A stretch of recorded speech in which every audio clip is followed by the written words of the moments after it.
Okay. All right. We're live.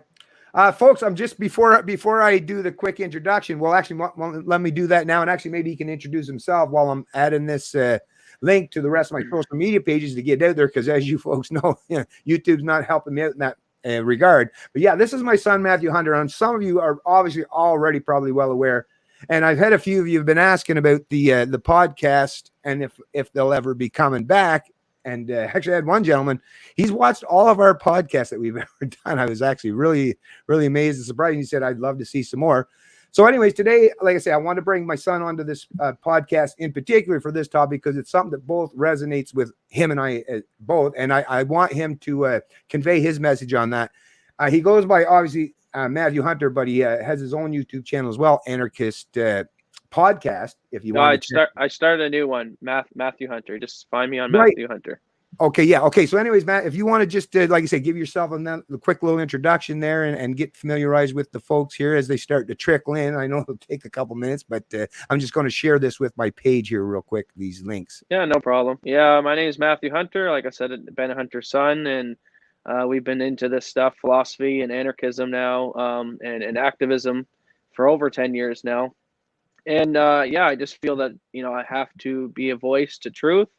And I kind of do podcasts, not as regular as my father, but I like to put them out whenever I get the opportunity. And I'm going to try to be more regular about it. But I guess my reason behind why I feel I need to get on a camera and talk about these things is, in the moment, most people truly aren't going to be respected in the moment, just the same way that Aristotle or Plato or Jesus at the time, all these people who are pushing futuristic ideas and ideas of peace in those times were actually hated and scorned by majority of the population. So when I do a video or do a podcast, I ain't even, as much as I enjoy talking to you guys and the listeners right now, I'm also in the back of my mind thinking that I'm talking to the future generations, the people who will respect these ideas later on once the Enlightenment happens. The same way, if you tried to tell someone slavery was wrong in the years that slavery was happening, they'd be like, well, what do you mean? No, it's not wrong. Where we now can look back through history on those times and reflect on that and say, those were bad times, those were immoral acts.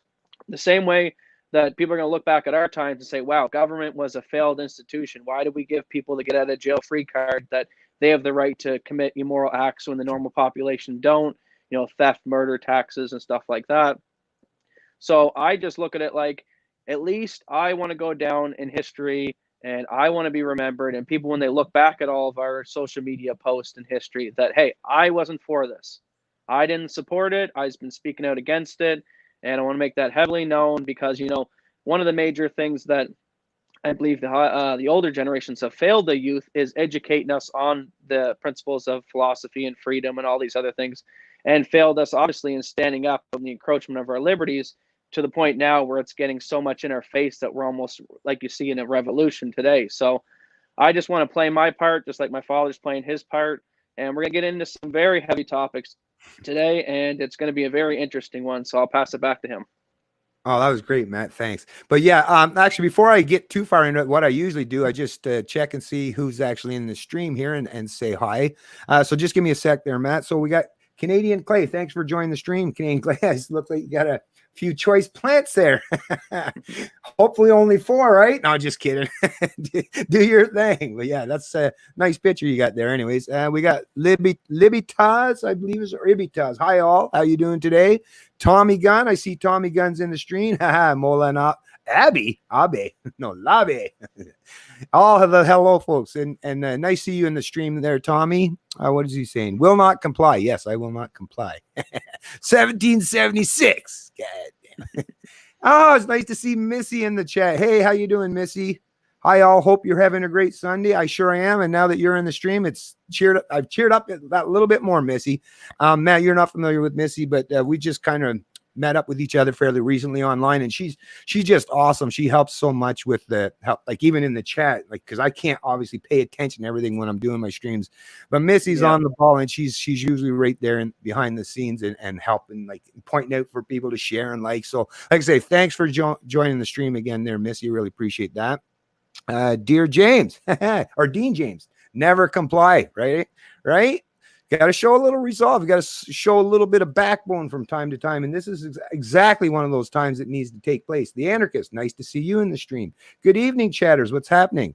And I'm sure a lot of you people that are watching the stream now, what's going on, Bennett? You're like, what, 6 or 7 hours later than you normally are. I know. And hopefully the actual, the internet connection stays with us, because at this time of the day, like I was telling you folks, especially in my area, the internet gets crap, but we're hoping that'll hold out for now. I've been quite low in terms of my internet usage today, and hopefully I'll be rewarded and still be able to get a bit of bandwidth for a couple hours. Anyways, and Jerome Wong, nice to see. You know what? Very appreciative to see Jerome Wong. And actually, Jerome, I'll have to save it for the next stream, because I was actually going to do a whole stream because Jerome, another excellent gentleman that I've just recently friended, and he talks and Bennett, like father, like son. Yes, right on. But yes, Jerome Wong is another person that's very much concerned a lot of these topics and issues, and he's reached out with me in private emails, and we've had some great chats back and forth, and I'm really the kind of things he said really resonates with me, and he seems like a very passionate, upstanding person that's just like you or I, and caring a whole lot about defending the freedoms of this country. So nice to see you in the chat there, Jerome. Really appreciate that. Bennett, yes, this is my son, Missy. Yes, this is my oldest son. I have 2 sons. My youngest son is the one that does most of the gaming and the music in terms of his YouTube activity. My oldest son, Matthew, here, he's actually a kind of a chip off the old block in terms of, he identifies, you would say anarchist, though, right? Is what you would say. You're Anarchist to its truest form, that everyone should be placed on a universal playing field. Right. So, I mean, libertarian anarchists, as a lot of people that understand these kinds of terminologies, it's basically, when I say libertarian, I always iterate, it's a philosophical libertarian, because some people have tried to take the philosophy of liberty and politicize it, which is basically even something like the founding fathers did. It worked out great at the time, but all a modern libertarian like myself does is extrapolate from the very principles that represents libertarianism. And as we've heard expressed so many times before, once you've done that, well, it's only about 6 months, and then you're a full-on libertarian or / anarchist, however way you want to identify it. Is just, we don't believe in having rulers, right? It's not against rules. That's the thing. You hear people, when they hear the term anarchist, they automatically think, ooh, they don't believe in rules. No, actually, anarchists. That's the thing. That's where clarity of language comes in, right? Because I might have even been susceptible to that kind of information years ago. But fortunately, I'm proactive enough to sit down and look what these words actually mean, rather than just go by what other people tell me. I want to verify. And once you verify, no, it's just a matter of, no, I just don't believe in having rulers. Matthew doesn't believe. Most full-grown adults, really, actually all of them, but, shouldn't believe in having rulers, right? Just like if you went back a couple 100 years and you were talking about our king, I wouldn't have recognized the king either as being my ruler, nor do I recognize Justin Trudeau or Harper before him. But anyways, forget about that stuff. Anyways, let me just get into, like I say, see a few more. I would just add to that, when I'm talking to the sheeple, or, someone who's less politically woke out into the public, I'd like to use the term, I wouldn't come out and say I'm an anarchist, because the term's been demonized so much in the media. I would rather say I'm a voluntarist, and then get them to clarify, well, what is a voluntarist? Well, do you believe in voluntary interactions? Do you believe you should be forced into doing things? What's the difference between a rape and consensual sex? What's the difference between murder and, not murder? You start talking them through the principles, and then you can maybe get them in that way. But you just throw the term anarchism nowadays, they might think, oh, you want to go smash out windows and stuff. So be careful with the terminology, depending on who you're talking to. If you're talking to someone who's politically, challenged, then you maybe use the term voluntarism for sure. Yeah. No, voluntarism. Well, I remember even back in the day when I was started down learning about all these terminologies, libertarianism, but it was always 3 of them that were so closely aligned. It was anarchists, libertarians, and voluntarists. Basically, all people, with their own particular preference in how that they believe in that. But it's just people that say the same thing. Yeah, I don't believe in having rulers, right? So I truly believe too that the words and how we spread the message, the wording and everything is key. So like my father just said, you got the 3 words: libertarianism, anarchism, and voluntarism. Now, each one of those have a different context and how they can be spun. Most people don't even know what the word libertarian is. Most people think anarchist means no rulers throwing bricks through windows. Mm-hmm. But most people understand in the English dictionary what volunteering is, voluntarism, and that kind of that. So choose your words wisely, and you'll be way more effective with the message. And that's what helped me 10 years of getting this message out, is just refining it. When I first came to the term taxation's theft at the age of 15, I was like everyone else. What do you mean? My brain started doing circles. We're paying for the greater good. This is how we got to, all chip in for society. How would we build roads? How would we build hospitals? All that stuff. So I've just learned through 10 years of studying the philosophy to, cut out the bullshit and make it very simplified. Simplified to the point that you can look at a 3-year-old and say, why is government wrong? You should be able to explain it to an adult. And that's what we try to do with perfecting the philosophy. Well said, man. And actually, the way you just said that actually makes me think, even when I was obviously raising you as a son and stuff, is even my own situation is, yes, what I thought of it, how would I, when I was raising my sons, and of course I made mistakes like every other human being, but I always would think, well, how would it, if I could go back and tell my parents what things could they have done differently in some way that might have helped me, catch up or to get up to speed rather than learn these things in my 40s, right?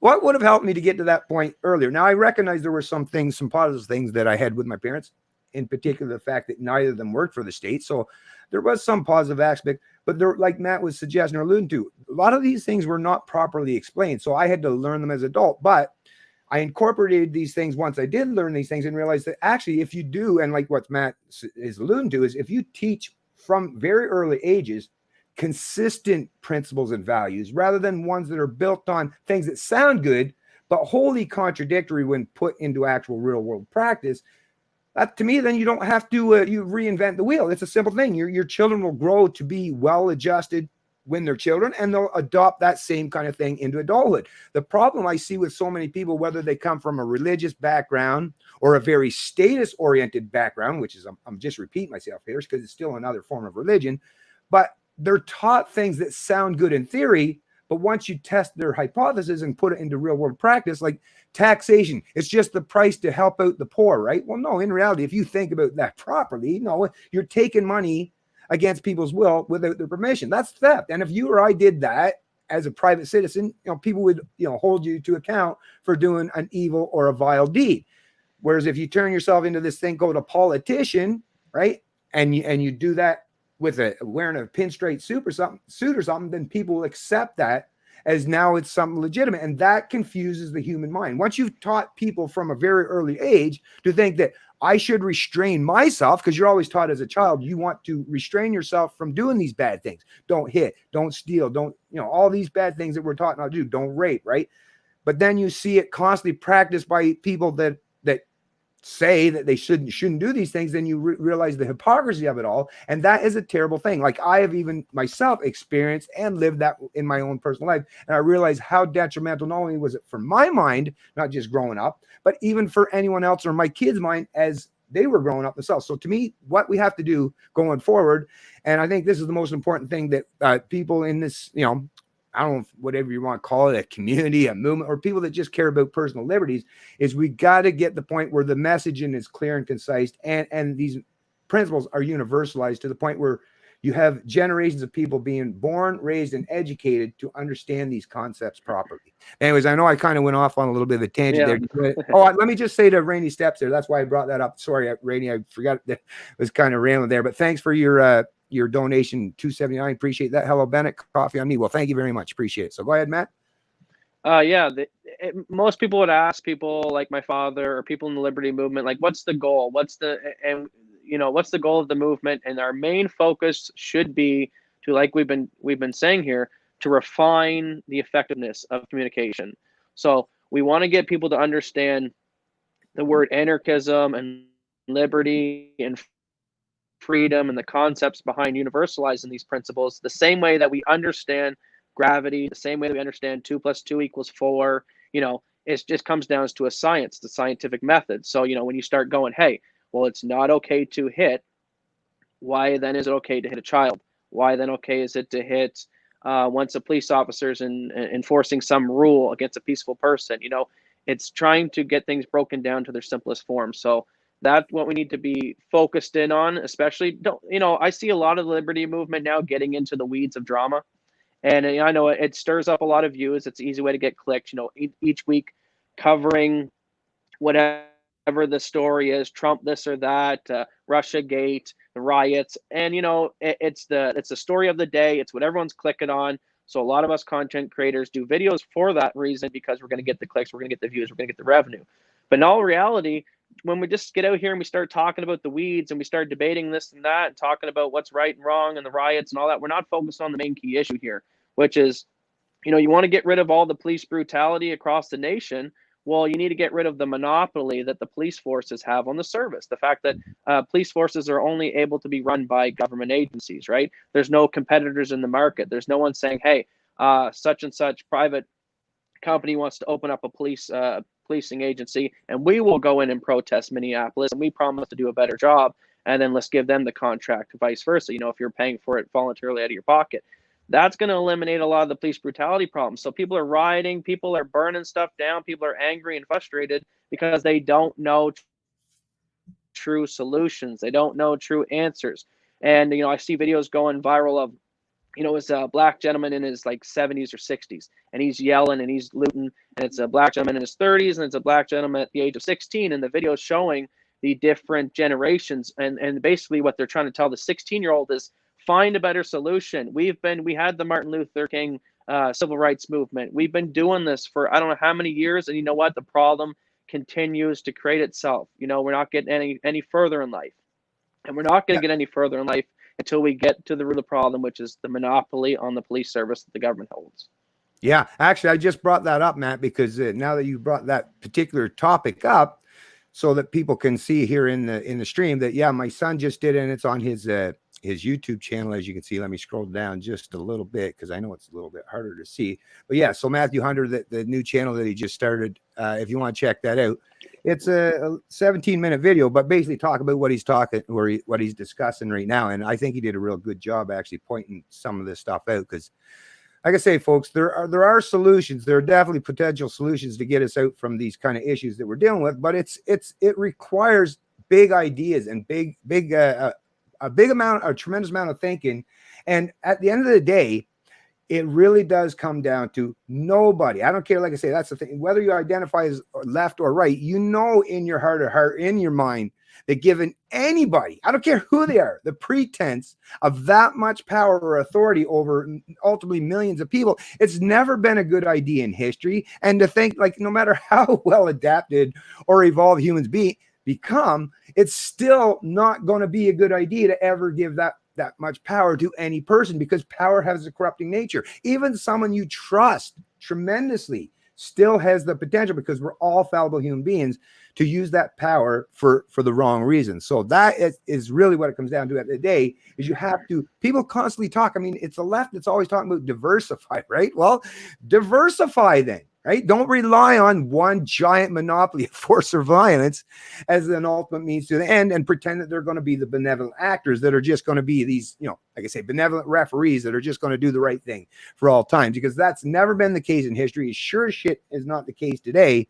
And it's actually proven to be quite detrimental. And it's not just to the black community. Actually, before we even get too much into this whole thing, the one thing I want to iterate now is take race completely out of it. Now, right now, it was a black gentleman down in the U.S. that definitely, suffered, what happened with the knee of that officer on him that, killed that man. And it's a terrible thing. But at the end of the day, whether he was white or black, these cops have that kind of, they're trained to have an authoritarian mindset these days. They're not trained. They're not even called peace officers. So they're given, and they're called law enforcement. They're given training, and they're basically told, or during their training, they're basically given the idea that the public, they're there to control the public and to, basically escalate tensions rather than de-escalate. Because back in the day, 50, 60 years ago, when they were considered peace officers, it was all about de-escalating the situation. Today, that no longer takes place.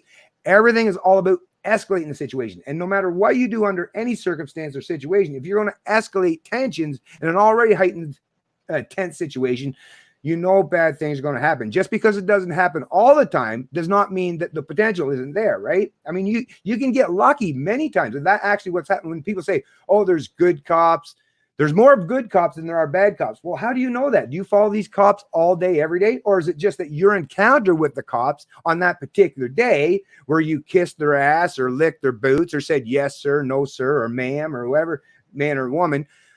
But did you challenge their authority in any way?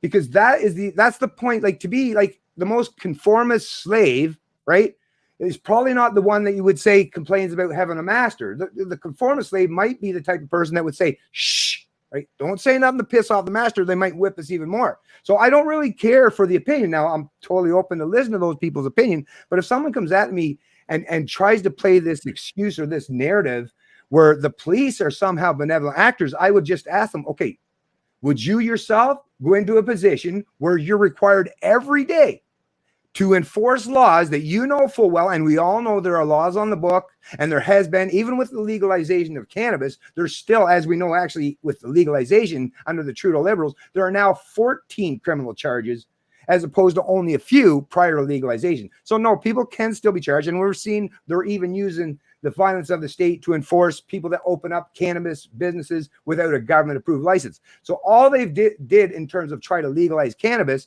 they didn't decriminalize it to the point where, okay, you can do that because it's a victimless crime. No, they did it so they could selectively pick who gets to be, those who are part and parcel of the ruling class or get to be the distributors, right? And a lot of them are these very police officers like Bill Blair, or what's the other guy, one of the major guys of the Toronto Police Force. But a lot of these guys are getting into the drug action. They spent their whole lives, and these are adults, right? These aren't children. These are people that realize they spent most of their adult careers putting people behind bars or causing them economic hardships or punitive actions or criminalize them so that they lose opportunity in terms of jobs or occupations. They spent the entire bulk of their career causing harm to people who have done no harm to anyone else just because they were doing a voluntary exchange for cash and a plant.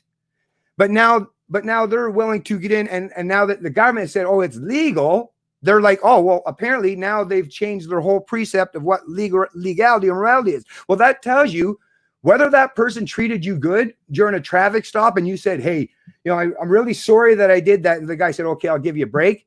That's still the same guy, or like I say, or a female cop, that on any given day, if you challenge that authority, or if you were smoking a little bit of reefer or had a little plant there beside your or on the passenger seat, you had some, something that they could see there's residue, or you had a bag of weed on they would still go after you. So these are people that already have an authoritarian mindset. And because we now function in a realm where the government has said you have to enforce these rules where there are no victims, where there should be no crime, the kind of people that go into those positions, you can't use the excuse anymore. Oh, why do we got 2 more streams opening up?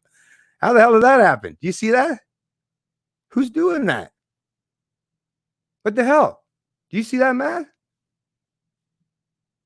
What's going on here? Okay, let's see what's going on here. Okay, are you still there? Yeah, I'm still here. What happened? What the hell happened there? Our message is too effective. They're shutting us down. Oh, but that was weird. I just seen you opened up in 2 new fresh windows here in because on your end, you don't get to see this because I'm the host of it. But yeah, I just opened up 2 new windows with you, and then they disappeared just as quick. Anyways, I lost my train of thought there. So if you just kind of want to go after whatever. Well, I'll continue it. Yeah. I'll continue the train of thought. So okay, go for it. We were talking basically about, obviously police brutality, which is the main topic of the podcast right now, and which is hitting the nation. And I like to deal with physical numbers and facts when we address the issue. So, I mean, let's just look at security guards in the industry. Security guards, they're protecting private property in the most cases. Now, they don't do exactly the same job that the police officer does, but very similar. They have to go into banks and stuff, remove people, vagrants, and people who are homeless. They're sleeping in these places, protect private property, put themselves in situations like the police. Same with firemen, same with paramedics, same with, doctors at the hospital who deal with mentally unstable people all the time. We just don't see the correlation of other fields killing the people the way that the police do. Now, why is this?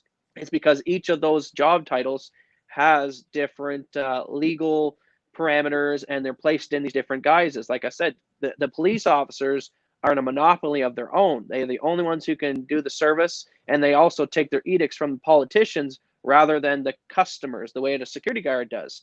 So I would love to see policing eventually move into more of the private sector, and basically the same way you buy auto insurance or you buy house insurance, stuff like that, you buy policing insurance for your community and stuff, or basically like a security type guard type that'll check on your stuff or property.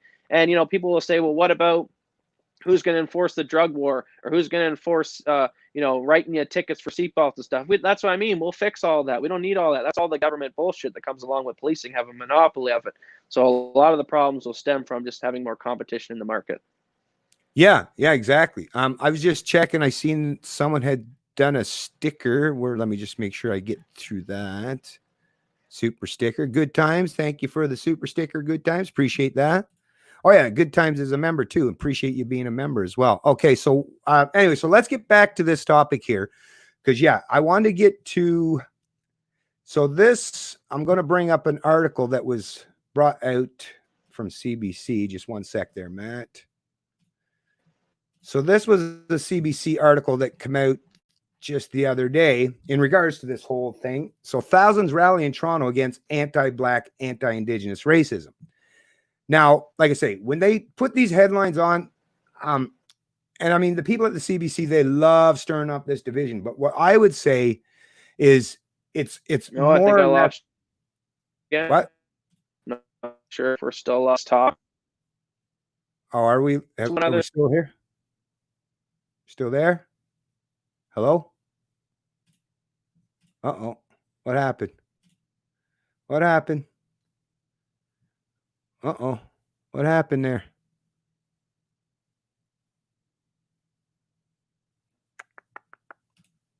What's going on here? What happened here? Oh, let me see. There he is. There he is. He's back. What happened? I don't know. Just keep getting cut. Who knows? Jeez. Hopefully we can chalk it up to just poor internet connection, and hopefully not more nefarious methods. So yeah, I would say hopefully just poor internet connection. That's probably the case. Anyway, so thousands rally in Toronto against anti-Black, anti-Indigenous racism. Protest comes on the heels of high-profile police-involved deaths in both Canada and the U.S. So this is the media once again taking advantage, and this is this kind of stuff that really irks me, really grinds my gears, folks, is when the media tries to play up these stories as a means to divide the populace. And I mean, I see it so often, even now with the Trump putting out that tweet today, and I see and people that I usually have a lot of in common with when in terms of standing up for rights, freedom, and liberty. But now, whether it's the people on the left or the right, now this, of course, CBC is very left-leaning, but they're going to try to play this into a racial divide, right? Or obviously anti-Indigenous, anti-Black, but what about white people? Like I say, this stuff happens to white people as well. So it really should be against police brutality towards anybody, right? But because the CBC wants to play politics with it, they're going to run with a narrative that basically tries to make it out so that it's white cops treating people that are either Black, brown, or Indigenous, First Nation people, terrible. But to me, that's, if you want to get the population behind you, stop playing identity politics. And that's what I do as a libertarian. Now, I get it. I piss right-wingers off and left-wingers on a continuing ongoing basis. But the reason why I do so, and I'll continue to do so, is because, yes, morals and ethics, like Matt was alluding to earlier, we have to deal with these things in a universal manner and stop picking winners or losers, or stop playing this tribalism game, because at the end of the day, we're all going to suffer, right? So right now, like I say, once Trump tweeted out that Antifa is going to be put on like a terrorist list, right? So they'll be labeled as a terrorist group. Now I get 100%, I totally understand why people would be applauding that, because there are some particular people within the Antifa organization that have definitely committed violent crimes. No doubt about it. We've seen it. The video footage is out there, and it's undeniable. Andy Ngo, that poor guy down in California that, got beat pretty good by a bunch of these Antifa groups. He could tell you with firsthand knowledge, yes, some of these people are very violent thugs. But here's the problem with collectivism or collective guilt, or trying to target or label any people or group with this broad brush of now saying they're terrorists. That means everyone within or has ever joined or supported or aligned with Antifa is now going to be targeted in a pretty strict manner, because now you're talking about big government, right? And my thing is, as a libertarian, as much as I realize that, yes, Antifa people, some of them would love to see me arrested or punished or penalized or put on some kind of a terrorist list. They would, but to me, I have to hold, like, that's what I mean. I have to try to hold myself to a higher standard. If I want to live in a world that's better than what, like, that kind of a thug would want to live in, I have to hold myself to a standard and hopefully try to entice many of my other fellow Canadians to do the same thing. So I'm actually a little bit let down today by the sheer fact. Yeah, I really am, because I'm not happy with labeling, because to be honest with you, I've thought this for quite some time. And I know people that's watching the stream right now that are considered right-wingers, it's probably not going to please them. But you know what? And I've said this in a couple past streams, which is probably why, like I say, a lot of the right-wingers that used to watch me no longer watch me. But tell you the truth, if it came down to, if I had to pick one of the lessers of evils, like if there was a true breakdown in society and the economy completely, I probably trust just as many people who identify as an Antifa or an anarcho-communist as I would people that, you know, are just white nationalist Canadians, right? Because that's the thing. I realize that collectivism comes from both sides. And to me, the one thing I do recognize, at the very least, from some who identify as Antifa, is at the very least the ones that are saying they're against the state. Now, the ones that just want to punch Nazis, because in reality they're authoritarian collectivists themselves, but they just want to use the banner of Antifa, right, to counter their political opponents, or basically their ideologues, their mirror ideologues on the right side of the spectrum. That, like I said, I wouldn't agree with any, but I do believe that some of those people that like to identify as anarcho-communists, right, and I'm sure they probably align or agree with a lot of people that are in the Antifa groups too. But if they're anti-state, we're already halfway there. At least we both recognize that we shouldn't have any rulers, right? I'm all for it. And a lot of these people would identify as anarchists, right? So I'm already halfway there with them, that yes, we don't want to have rulers. The difference is they might want to impose their will in a manner that's not conducive with me. I would tell them, listen, if you want to have a communism set up, well, you do it, but you don't get to force me into your little collective. That's what I would do. Whereas the right wingers, and not like the left wing, like the Antifa, they will definitely look like try to use violence, right? We've seen it. But it's right now, the crazy part, and this is the part that I find most disturbing, is Antifa are actually the ones out there doing the physical violence themselves. And to be honest with you, I've seen them. Not real worried about them, right? But the right wingers, some of the white nationalists who are now standing up to defend the police right now, are the ones, like I say, are willing to defend the status, the enforcers. And these are the very same right wingers that say, oh, that Trudeau, he needs to be charged with treason. Trudeau's a criminal. But you support the very cops that are not charging Trudeau, right? A lot of them cops among the ranks in Canada, from coast to coast to coast, would identify as right wing or conservative. Are they doing, any of them doing anything, you know, to actually, you know, criminally charge anyone in the political realm for some of the crimes they're committed? I mean, come on. The political class in this country are committing crimes every day. I mean, if the cops are so worried about, you know, petty thieves, well, you got the biggest thieves on the planet that are now running this country. Are they out arresting any of them? No.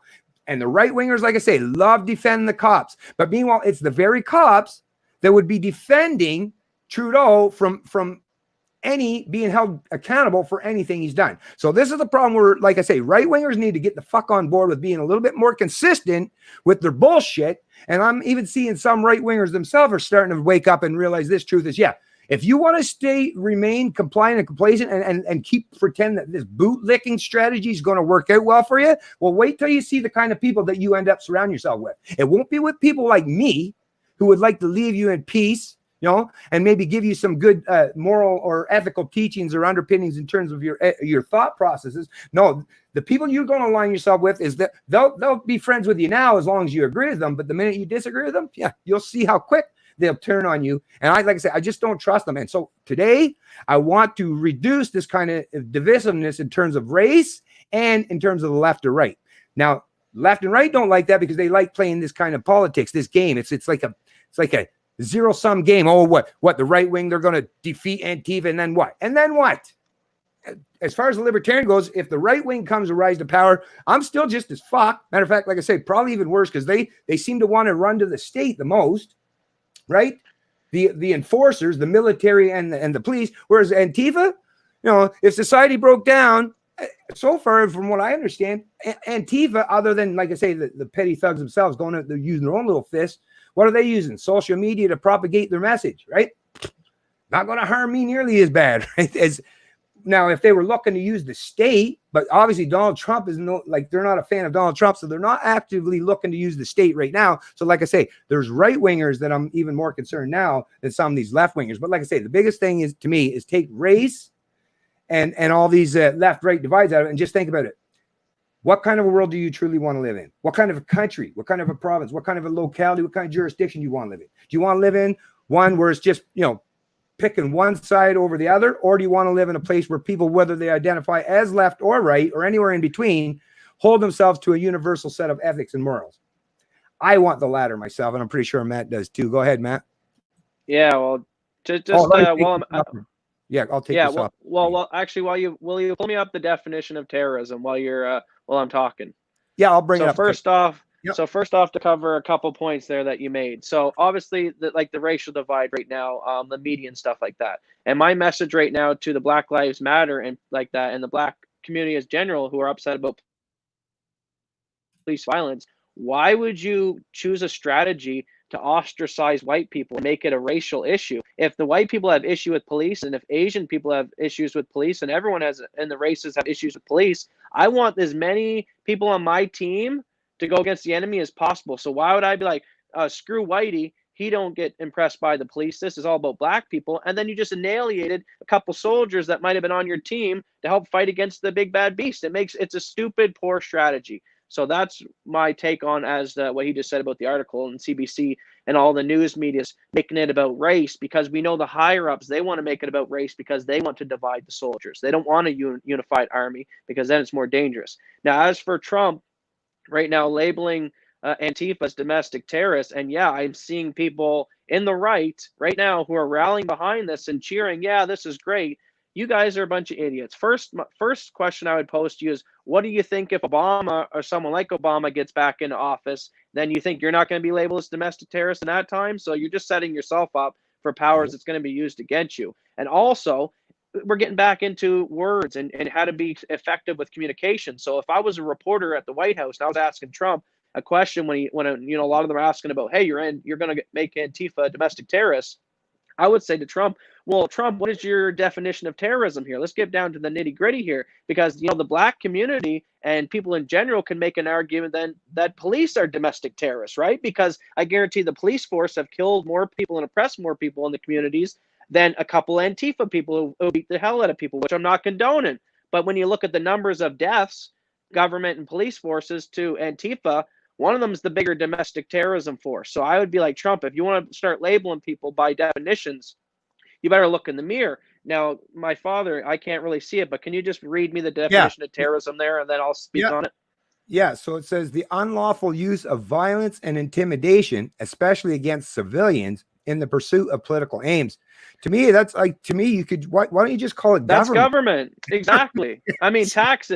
Taxes. The whole concept of government. Hey, you need to fund this institution. It's through the threat of force and violence, or it wouldn't be able to exist the way it does today for what political means, because government is a political institution. So please get the words right, get the communication right. When I see these people in the right movement, yeah, I think I don't want to throw some names, but I can think of a couple right now who are tweeting about it, who are all excited. You guys are idiots. You're missing the whole philosophy, and you're setting yourself up for failure. And we'll get into it later, but I started out supporting Trump in many ways, and then there was some conspiracy guys saying maybe Trump's actually working for them all, and it's all just 4D chess. And you know what? I'm starting to come back to that way, because now you're seeing the right calling for the military to come out in the street. Now you're seeing the right to start censoring the same way the left is, and they're getting behind Trump, and it's like, whoa, Trump does a lot of good. But how many people are actually arrested right now? How many people are indicted? Even Trump says, Obama spied on me. He's a treasonous person. Okay, you say it then. Make it happen. Why you hire A.G. Barr, who's fucking friends with Jeffrey Epstein and shit? It doesn't make sense. You're going to make the lead sheriff in town working with the swamp. Come on. So I don't know. Maybe it is all 4D chess. I don't know anymore. Well, actually, when it comes to that, I believe what that is just always about Because rather than that, especially when you get into, and I don't even like to use the term conspiracy theory too awfully much, because I think there are theories that have been proven to be quite conspiratorial and real in nature. But like I say, most of the times, rather than trying to figure out if there is an overarching, like an actual people that are actually conspiring, I think a lot of times it comes down to just incentive at the end of the day.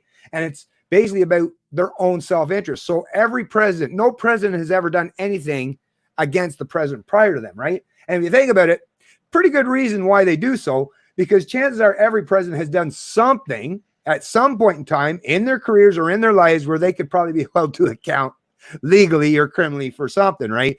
Whereas if they don't ever charge criminally the past president, well, it's the same thing like with that thin blue line. It's like, well, I don't want whoever comes after me to be able to charge me like it's supposed to. I assume, I could be correct, I'm just assuming here, it's not like I have any proof of this, but I would assume that the reason why this precedent seems to take place continuously over and over, where nobody charges the people in the past with any past transgressions or illegal activities, is because they don't want it to happen to them. And there has been no precedent so far in the history of the United States where that has happened. So I suppose even for Trump, he's like, I'm pretty sure they're going to try to fuck me, but as long as I don't do anything to them, maybe then I'll get the same get out of jail. 100%. I mean, to add to that, you literally got Mitch McConnell saying when he gets questioned, hey, Trump says that you should bring Obama in to be questioned in the Senate. And Mitch McConnell blatantly says to the reporter, whoa, Trump, you don't want to open that can of worms. You don't want to start bringing presidents in front of Congress. And they're basically telling you, you don't want to start opening that can of worms. We want to all get out of jail free card. Fuck off. Shut it down. Like, it's just so it's thrown in your face. What it comes down to at the end of the day, folks, is government's it's a big gang and you're not part of it. But the ones who are, that's in their self-interest, in their best interest to not, bite the hand that feeds them. And even if it's someone on the political divide, I mean, think about how many times have you seen where these people, they'll get on stage and they'll be, especially even a debate. Oh, they put on a good show, right? But then after that, they might be gone out to the local pub having a beer. And chances are, if you were a fly in the wall, I'd be like, we really suckered those. They thought we were really pissed. In reality, like I say, they're all part of the same criminal organization. Whether in Canada you want to call them the Libcons or the, what do they call them down in the U.S., the Republicrats or whatever the hell. But it's basically two wings of the same bird, right? They take their turns, and sure they have different ways in how they want to rule over the masses. They're all individuals at the end of the day, and their own collective ideologies are somewhat, not exactly the same, but they still want to be your rulers. They still want to be able to escape, the things that we all have to be held to as private citizens. They want to be able to escape the culpability or the restrictions or the restraints that makes it so that we can't go out and do the kind of things they do. So like I say, you just got to think about the kind of person that wants to go into politics in the first place. And especially now in the kind of world that we live in today, it is really that race to the lowest common denominator in terms of evil. It's who can be the most evil. And Trump, I mean, come on, he's always got that potential within him, but he can also has the potential. That's the beautiful thing about having enemies that are on both sides of the spectrum. Like the one thing that a lot of people that would consider themselves even libertarians, anarchists, or right-wingers or whatever in terms of Trump is, yes, he's done a lot of good to push back against some of the leftist authoritarianism, but has he really done a tremendous amount for actually bringing true liberty to the forefront? I don't think a whole lot. I think the entrenched system, I think the fact that the United States founding fathers were smart enough when they drafted the Constitution to so enshrine not just the First Amendment, but the Second Amendment, and add those few little words, do not infringe or shall not be infringed. That has done more to protect the American citizens' rights because of their belief in the Constitution, right? Their belief in their inherent and inalienable rights rather than any politician. I don't think Trump's doing a whole lot in terms of getting people up to speed other than he's been a disruptor. But just like social media platforms have proven to be a disruptor to some of the old established powers as well. But that new power can also be used for nefarious reasons, as we're learning. So, like I say, I don't hold out a whole lot of faith in anyone in the political class. I just at least recognize that in terms of the left divide, well, while they're fighting amongst each other, then maybe the citizens will be left alone for a minute or two. But that's not really what's taking place. So yeah, I'm not a big fan of Trump and how he's doing and playing out this situation right now. And I get what he's doing. I get it. It's November's coming. He's trying to feed the base. He's trying to throw out some meat to the base, no doubt, to solidify their support. But at the same time, I think he's going to realize that this is going to be, it's going to prove to be a bit of a backfire to label this group, an entire group, as terrorists, because that means now, and the media, I saw Stefan Molyneux, he posed a pretty good question today on Twitter. Yeah, what is going to happen now with all these people, these journalists and the people in the media? And like I say, sure, it'd be good to watch them go down in flames for a while, but like I say, that can obviously come back and bite you in the ass. But now there's going to be a whole lot of people who've actually not committed any crime, maybe people that you and I are not fans of, but now they're going to be labeled as supporters of terrorists, right? So like I say, I don't know. To me, it's all it is it's which side of the politics now is figuring out how they can cause most harm to the other side. And like I say, at the end of the day, the death by 1,000 cuts means we're all going to bleed out. So I don't know how that's going to benefit us. But anyways, go ahead, Matt. Yeah, well, if I just had to analyze Trump, now this is just my opinion. This is just me talking shit, so don't take it for fact. This is just me playing games in my head. But, the funny thing about Trump is, if they would have, from the start at the deep state, because they're so power hungry, they had to spy on him. They had to figure out, you had to get some dirt. They wanted to get their guy back in so bad. And they attacked Trump so bad in the media. And I'm going to list off some things right now. Because they attacked him so hard, because Trump's got that kind of ego mentality that, if you attack him, he's going to attack back. I think if the deep state originally just shut the hell up, let him do his 4 years, kind of went back, because Trump wasn't, like you said, no libertarian, so government was still going to be around in 4 years. They would have probably just slipped another Joe Biden or someone in after Trump. But because they come at him so hard, because they're such power-hungry bastards, and they started poking him, and Trump is kind of an ego guy, he started coming back at them. So they actually shot themselves in the foot. Now, if I was in front of Trump and I had to make a plea to him, and I would kind of appeal to that ego side that we all know Trump has, I would say to him, I wouldn't go on the anarchist and I wouldn't try to convince him that government's terrorism. You're not going to get there with the guy. But what I would do is I would say, Trump, first it was grab her by the pussy, the hot mic. They tried to make you out to be a sexual assaultist. Then it was you're working for Russia. They literally said you're a traitor to your own nation. Then they spied on you with Obama. We all know that now. Then they tried to say that you're a racist, that you hated black people.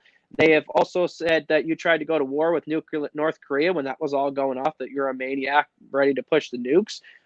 They also have went on many times saying Trump is mentally unfit to be in office. They have labeled Trump a pedophile who is friends with Jeffrey Epstein. They have called Trump to his face idiots. They've asked him stupid reporting questions. They've went after his family. So I would say to Trump, if I was sitting across from his office right now in the Oval Office, I would say, how much do they got to fuck with you? How much do they got to do before you realize, unless you lock them up, they're not going to stop? And that's what we got to get to these people. He has to indict them. He has to go after Hillary Clinton's and all these deep statists, because if you don't, they're not going to stop. They go on the offensive like crazy. I just listed 10, 20 things that we all know were lies that they literally come after him. Can you imagine if that was done to you as an individual? Labeled you a pedophile, a rapist, come after your family? I mean, goddamn, you're not going to want to go on the offensive against these people. So if he doesn't go on the offensive, and if his presidency, I don't see any indictments or arrests of all these people, then the hell with Trump. The Trump was a piece of shit just like all of them, and he didn't do anything, and he enabled it. Yeah. Well, I mean, I'm definitely, well, as far as especially the whole thing with Trump or any politician, the big thing though to me is we're not going to rely on the politicians, no matter who the hell they are. They're not going to get us out from under this, folks. Like, and I've been saying this for a while, and Matt understands this, is really at the end of the day, we have a whole lot of people, generations of people who have been raised and indoctrinated into a new faith called statism. It started out through the education system. And as each generation got further and further away from the religiosity of Christianity that was a dominant force in Western cultures in the past, they've pivoted to some new moral authority, and it is the state. So no matter what we do as people, like it's a long-term project, but at the very least, like to me, what I've understood as an adult male, that, like I say, even in my 40s, because I had the capacity to learn these things. So, people say you can't teach an old dog new tricks. Well, yeah, actually you can. If you're willing to listen to information, if you're willing to give a critical thought to things that are presented to you, then yeah, you can even teach some old dog a new trick, and I'm a perfect example of that. So what I want to do is, rather than look to the politicians or the political class or which political party can we clamor for to save us from ourselves, because in reality, we're talking about not me as myself, but we're talking about the citizenry. The citizenry have been tricked to believe that the only way they'll get through life is pivoting towards the state as a means to be the ultimate means to their end, whether it's financially or to protect them or to get some safety or security or some false pretense thereof. Whereas if they just understood, no, you need to put your faith in the fact that your fellow man, if you treat your fellow man with decency, with respect, and you don't use preemptive force, you don't steal from them, yes, there's still going to be potential for bad things to happen to you, but you greatly reduce it to the point where it's so minimal in nature. It's that point, it's that rounding error that you end up with. Whereas now with the state and the rise of the state and people playing this division where it's, oh, this side, the left or the right really fucked us over this time. So when we gain political power, we'll get back at them with like I said, all we're doing is escalating of intentions of violence and threats thereof. And all we end up at the end of the day is what we're seeing today, where both sides of the political divide are unwilling to think critically.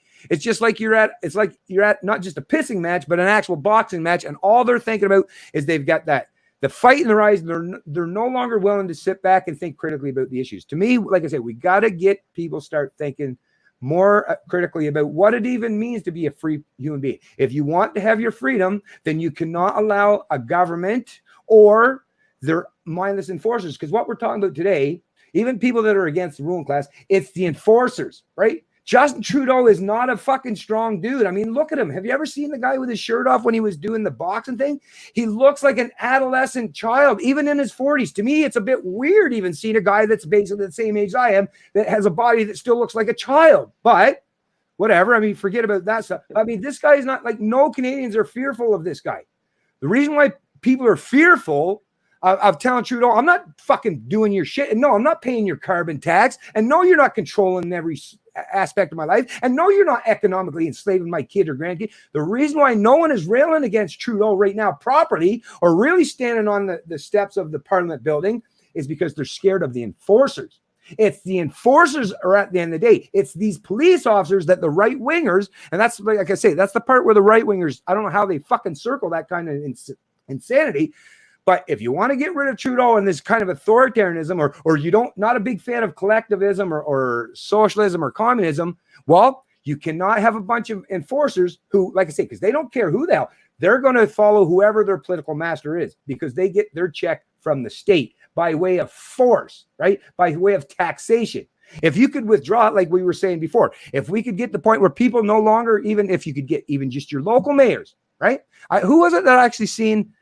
They were actually talking about in their jurisdiction getting rid of the RCMP and setting up a local police force. Was that somewhere at Western Alberta, maybe? Yeah, I think it might have been one of the Western provinces where somebody was mentioning that they were thinking about kicking the RCMP out of their jurisdiction.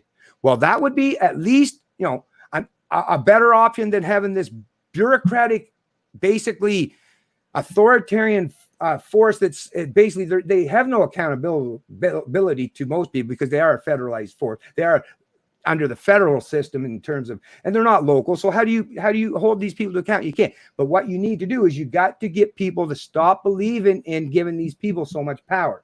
And if you need to create some kind of competitive venues, so if you're a person that lives in your community and you realize that the police aren't going to be there to protect people in your community, you should be willing to step up and do it yourself. If you're willing to do it yourself, then don't rely on the police to do it. And then, like I say, if you lead by example, then you get more and more people. Now, I'm not talking about vigilantism. I'm talking about defending yourself or your neighbor. But the problem is today, everyone's basically, because the state has been like where everyone has been offloading their personal responsibility, nobody wants to do anything today. It's all the state will take care of it. Well, as long as you keep relying on the state to do everything, well, look at the kind of people look at the people who go into the state and look at what you're relying on to be the arbiters of truth or to try to keep peace among the nation. How well is that working out for you? It's not working out for most people. And I know it hasn't worked out for me in my life. And I have had past encounters with the police and I've seen how heavy-handed they can be. And so has my son. And I'm sure some of you in this stream has as well. And once you've felt that heavy hand, I get it's hard to explain that to people that haven't. And when I hear people say, oh no, the cops are great. Well, have you ever challenged them in any way? No. Do you always do what they tell you? Well, yeah. Well, then what the hell? Right? I don't want to live my life. And most people I don't want to live my life racing down to be the most compliant, conformist person on the planet. Because if that's what you're telling me, that's what I have to be, or who I have to be to get by in life, then I'm not a free human being. And I don't want to live in that kind of life. I don't want to live in that kind of a mindset. I don't know how some people do it, to be honest with you. But anyways, go ahead, Matt. Sorry, I get on a little bit of a ramble there, but No, that's fine. Have you talked at all about on your podcast the potentiality of agent provocateurs through these things?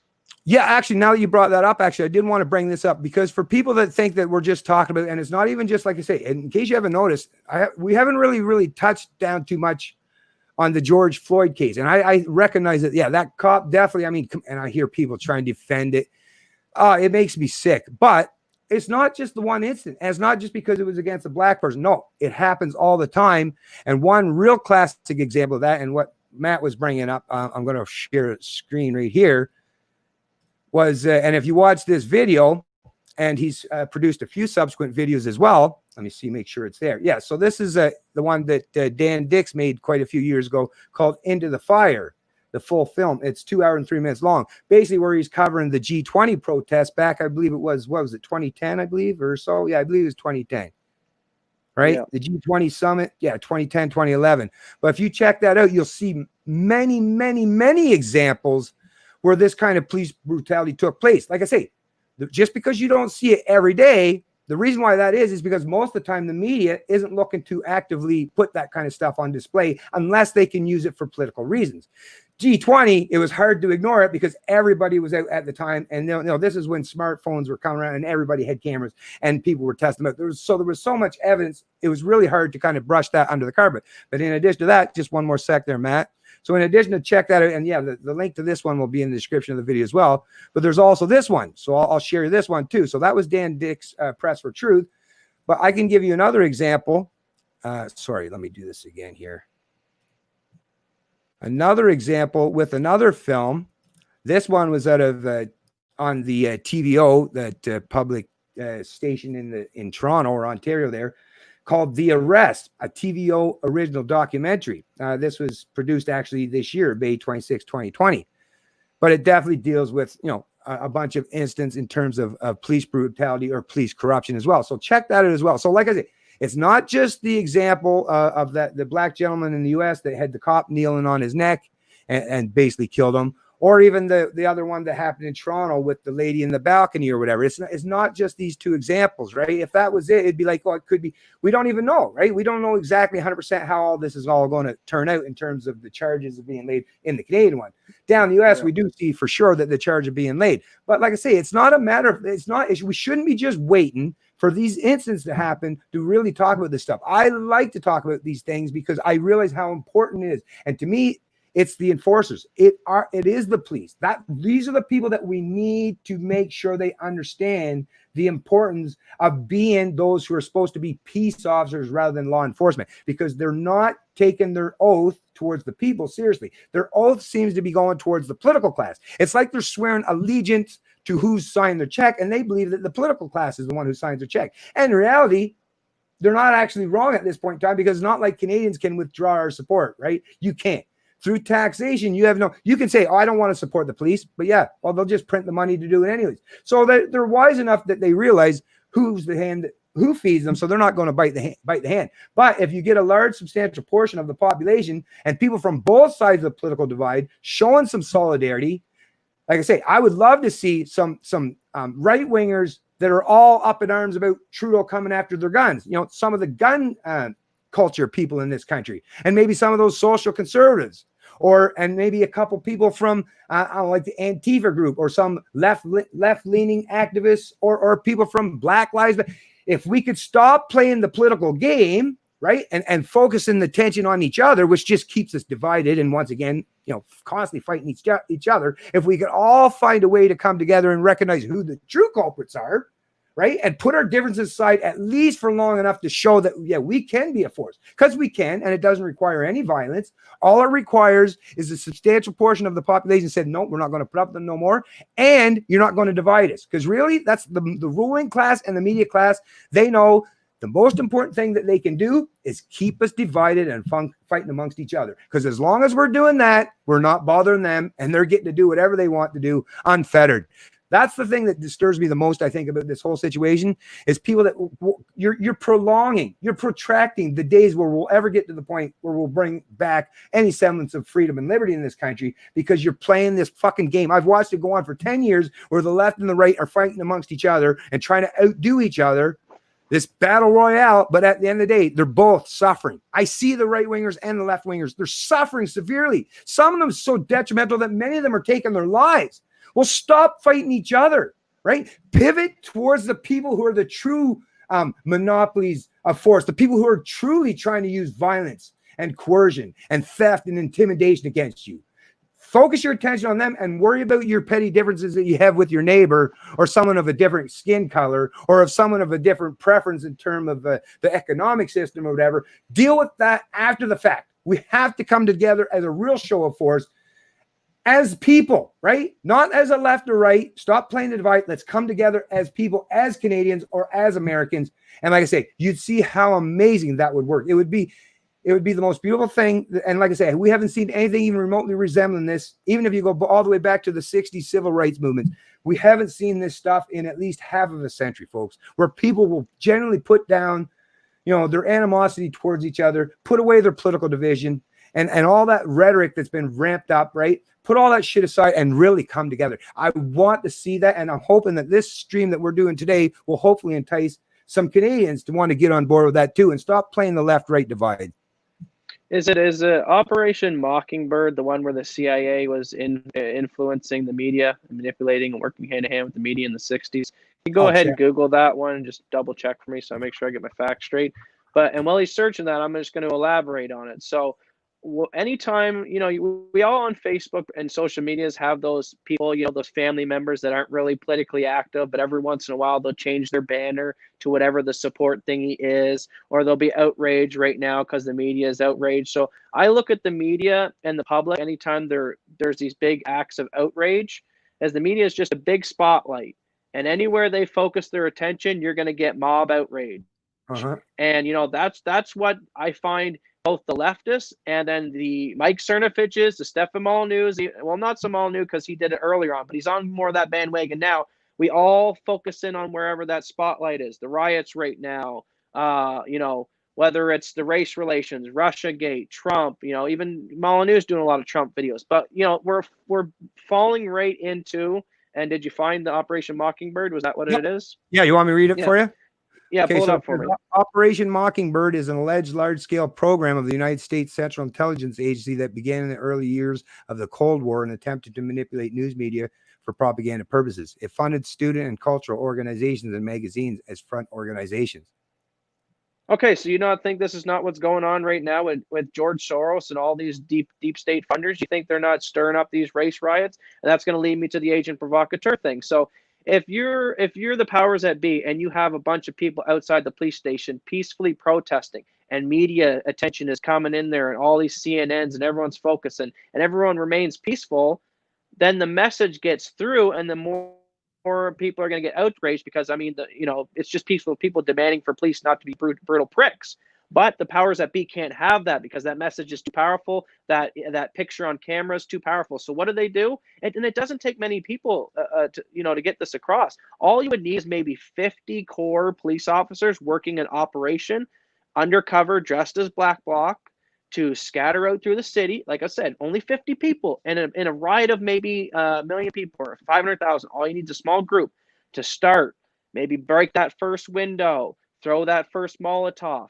And, it's a sad thing, but a lot of people are followers and not leaders in this world. And there's a lot of people out there, unfortunately, are opportunists.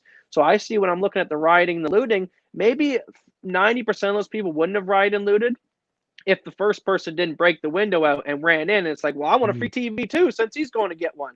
And the chaos breaks down. So I'm thinking that anytime I see this outrage, it's synthetic, it's manipulated in some way. Now, are there actual people that aren't aren't political and that are running into Target and stealing TVs? Absolutely. But what I'm saying is they're just probably opportunists that were triggered earlier by the agent provocateurs. And this doesn't happen in just the United States. It happens in Gaza on the Strip. It happens in Israel. It's a common tactic that governments and police forces use across the nation because it's effective. Because now what are we talking about? Send in the military. Those people are looting and burning. Screw them. Screw them. It's creating race divide. Oh, you cutting out a little bit there, Matt. Hello? You're freezing there just a little bit, Matt.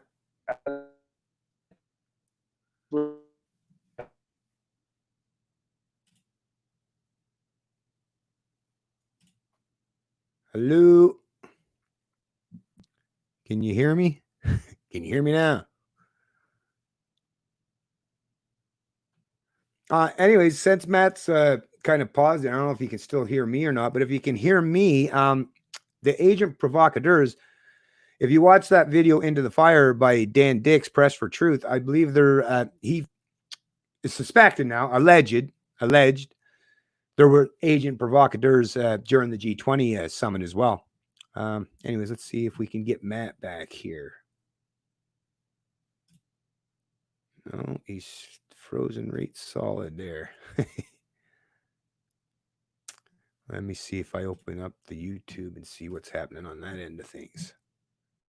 Does it look like my end is screwed too? Because I can't tell if my end's bad or just Matt's. Okay, let's click on there and see where we're at. No, I can still see me moving. Matt's frozen though for some reason. No, I can still see me moving. Matt's frozen. Okay. Oh, Matt's gone.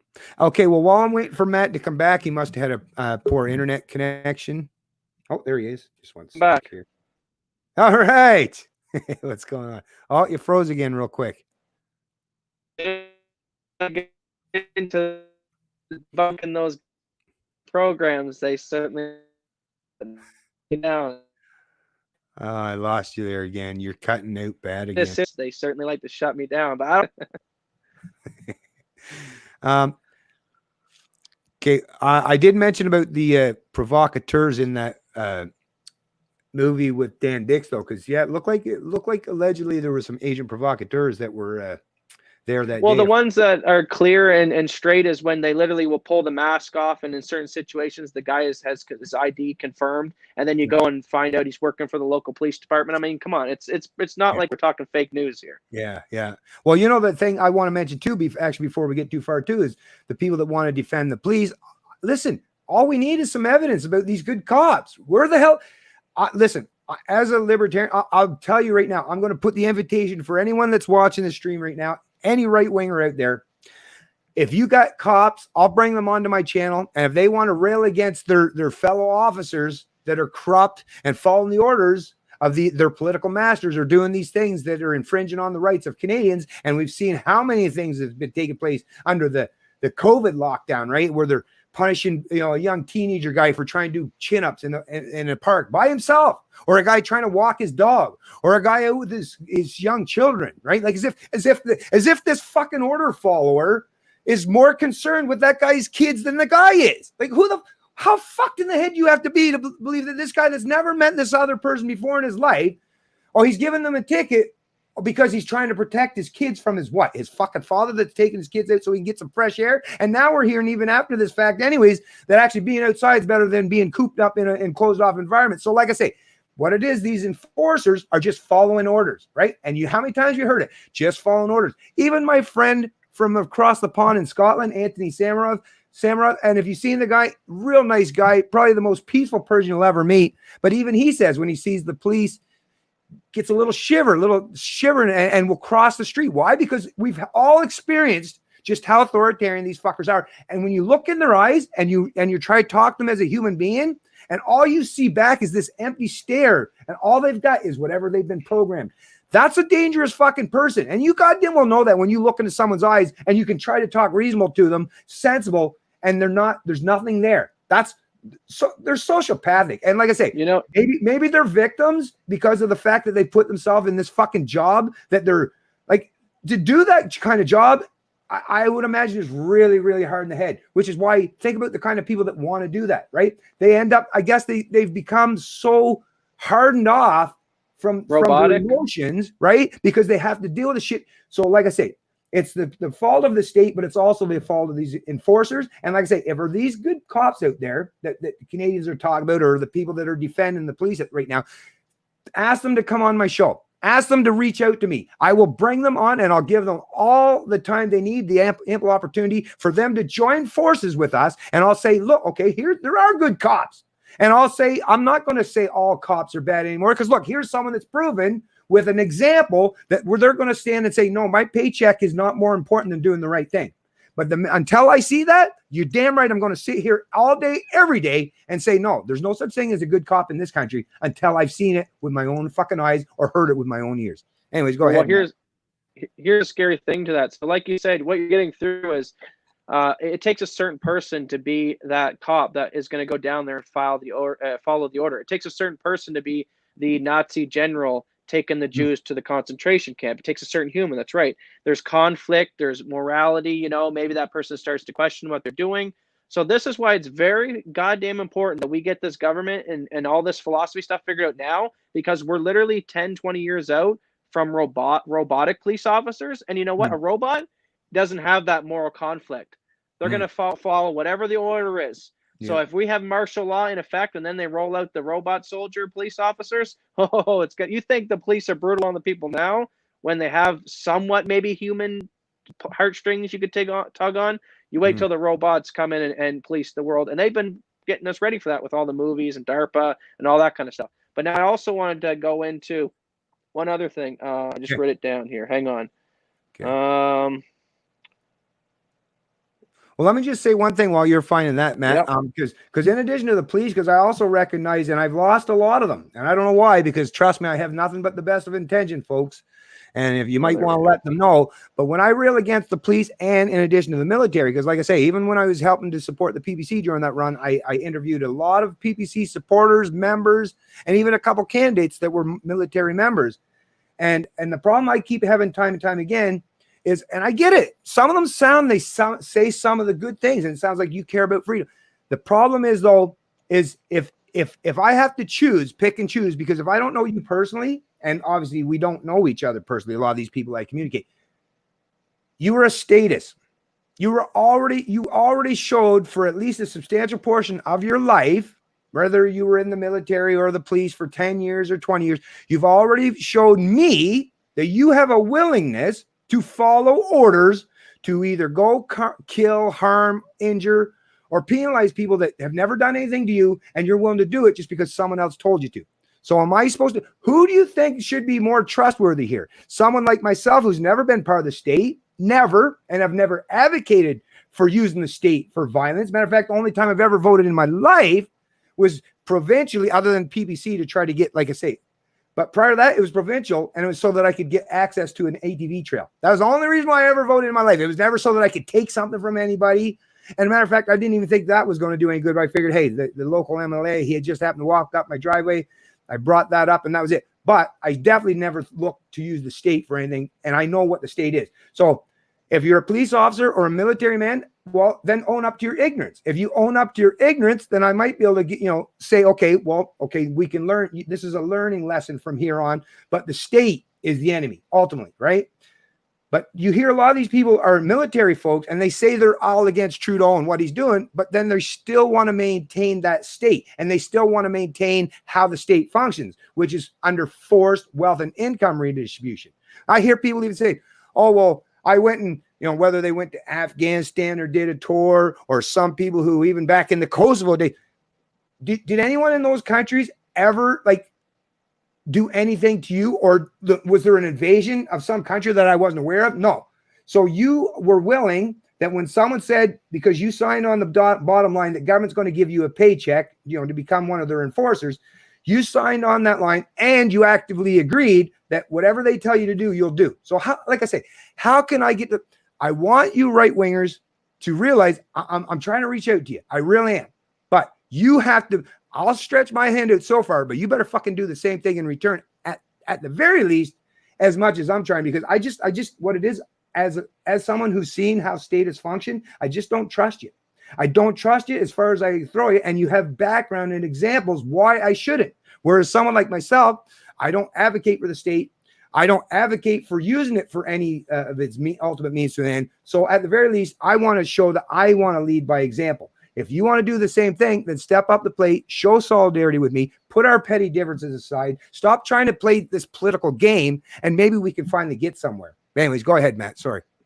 Yeah, no, I just want to, because I don't know how long we're going to go here, but kind of move into where I wanted to end the podcast, kind of the last few topics, and we might go on about this for 30, 40 minutes or so. But, yeah, go for it. Yep. So as I was getting about the media spotlight and the selective outrage and stuff, wherever the media points that spotlight. Mm-hmm. So it's interesting about with the whole COVID thing. So I'm always focusing on the time spans and why now is always what I'm asking myself. So if you look at, you had the Russiagate failed, and then you see this virus come out, and the virus come out of China. That's confirmed. Now, whether it come out accidentally or strategically, we can debate that. But I tell you one thing, the virus really helped out with Hong Kong protests. It really helped out take all the media light off of what happened in China right now. So if it did, China does look very suspicious to me because they're reaping major benefit from COVID right now. They could care less if their own people die. But also, our media over here in the West was like, oh my God, don't leave your house, social distancing, social distancing. That's all it was before these riots and protests kicked off. It was all about just telling everyone, stay 6 feet apart. They're drawing circles in parks and all that.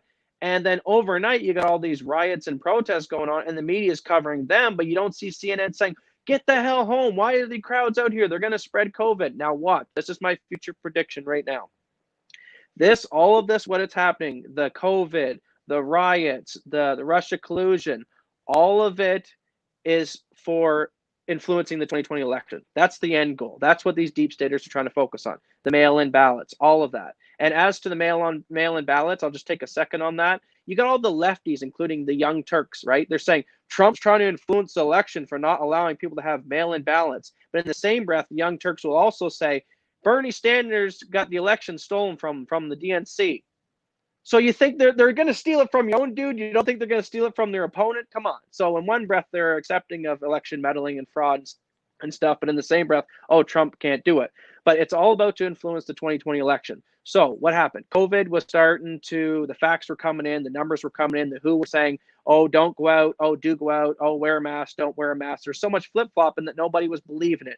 People were starting to come out into the streets. You were seeing the protests in Michigan. You were seeing the protests in Canada. Bottom line, people were looking at the social distancing rules and saying it's all bullshit. And then at that exact moment that people are starting to disbelieve in COVID, boom, race riots overnight. And now CNN and all these other media organizations that were before freaking out about COVID, including the CBC, are not in the same breath saying, how dare these protesters? Now, what's going to happen is once it cools down, because if they did that right now, Black Lives Matter might look at the protesters and say, you racist, you don't care about Black lives. And they've been so PC their whole life that it'll backfire on them. Irony in it. Okay, but let's continue with their strategy. So they'll let it cool down. They'll let the race riots cool down. The officer will get charged, blah, blah, blah, blah, blah. And then when everything's cooled down, the media's going to turn that spotlight right over and say, oh, Lord, here comes the second wave of COVID, like we've been talking about, because all you went out there and you protested, and now we need martial law again in the fall or next summer, and it's going to be even worse. The second wave is going to be worse now because there are so many people out in the streets,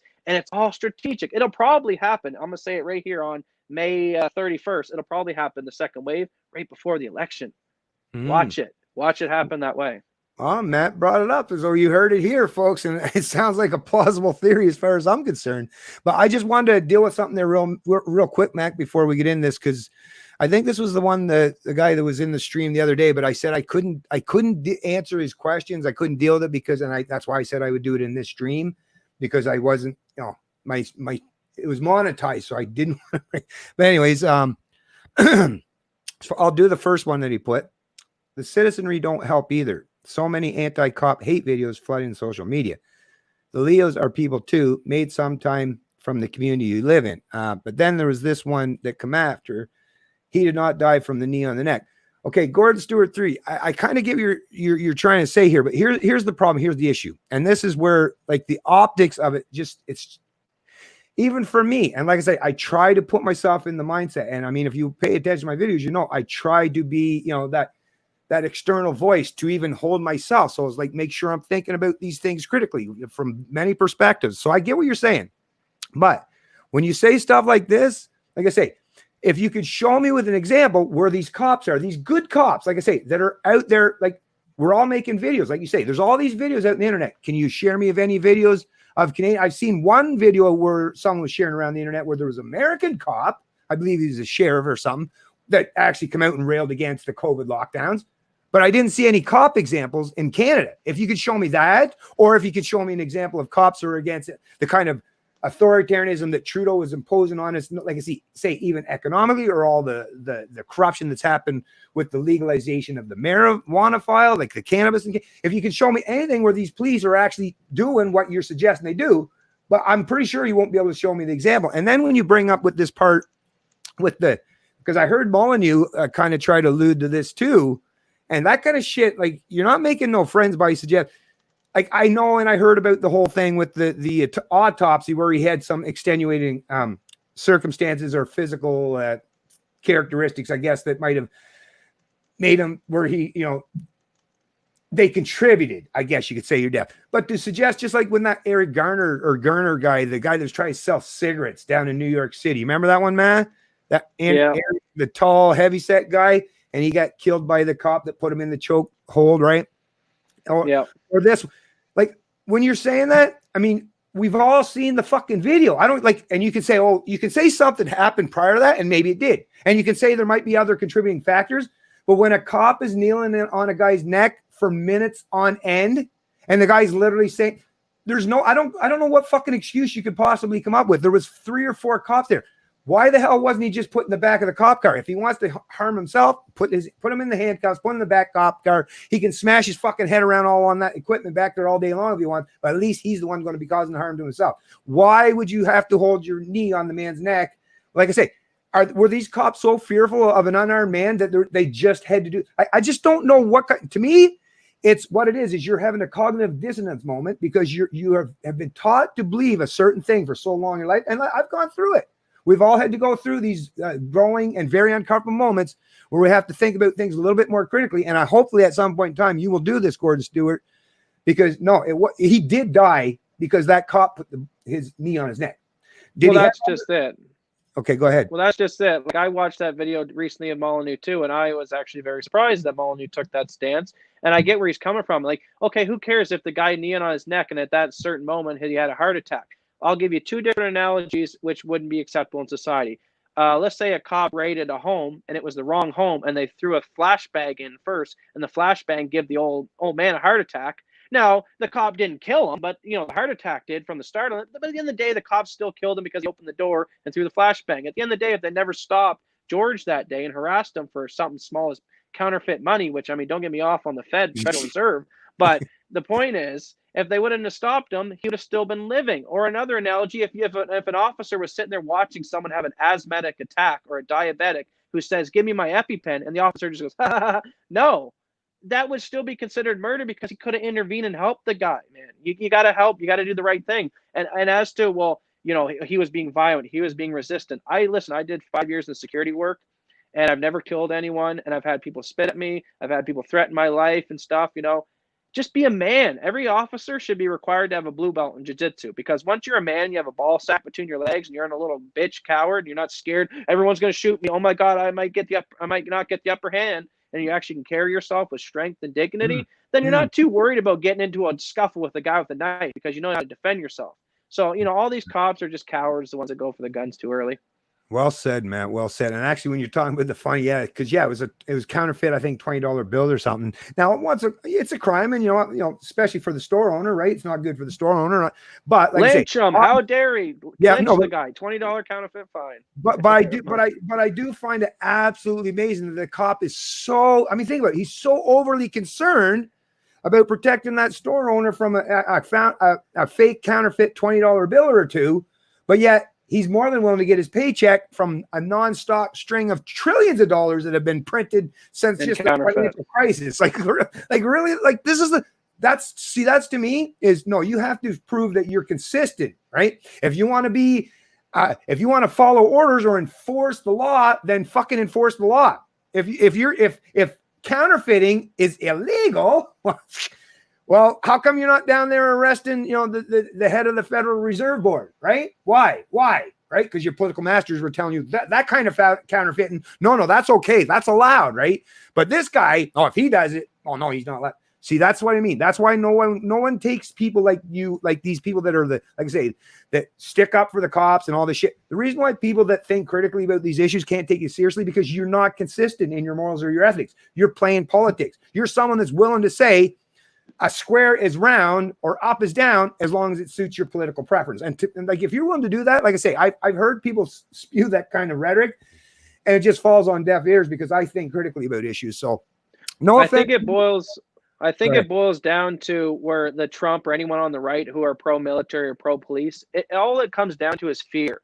Fear at the end of the day, because the supporting in them is because they think that, well, Trump probably sees it as, if I go and rail against the local police or I go rail against the military and stuff, then maybe Obama and these deep staters then will have the military and police will be pissed off at me because I'm talking truth about them, and it'll edge them against me, and they'll be used against me to do more phony Russia gates and all that, kind of try to set me up, and that military will be used against me, and the police will be used against me. And Trump's thinking, maybe if I coddle the military, maybe if I tell the police they're good, they might actually, when I call on them to go and arrest some people or do some right things, they might actually do it, and rather than coming after me like Russiagate. But Trump's wrong, man. There's good cops and bad cops, and they're already weeded in there. Most of the bad ones or the good ones have been weeded out. They've already set the stage. Okay, you think Clinton, Bush, Obama, they've already laid all the footwork for generations, that they have the cops in place that will follow the orders that they need to. Yeah.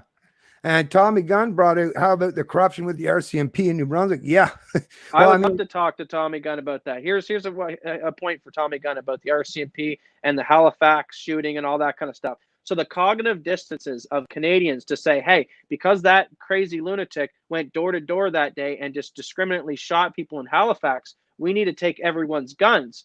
Now, that to me is like, whoa, you have been brainwashed hardcore, because you can make the same analogy that if when he showed up to the first house he showed up to was a gun owner, and maybe he shot the father, and then the wife noticed his husband got shot and she came out with the pistol. Bottom line is the first house was a gun owning house, and they could have ended the 20-something lives that get killed after. And what is a cop? A cop is a guy coming with a gun. So all you're doing is, oh my God, call someone with a gun remotely to come get me. Why don't we just all own guns in our house? And then you won't have to worry about calling an officer to come deal with the situation with the gun. So when people are like, we need to take the guns because this people killed people, it's like, well, dude, if you guys had guns, you wouldn't have killed everyone. Yeah.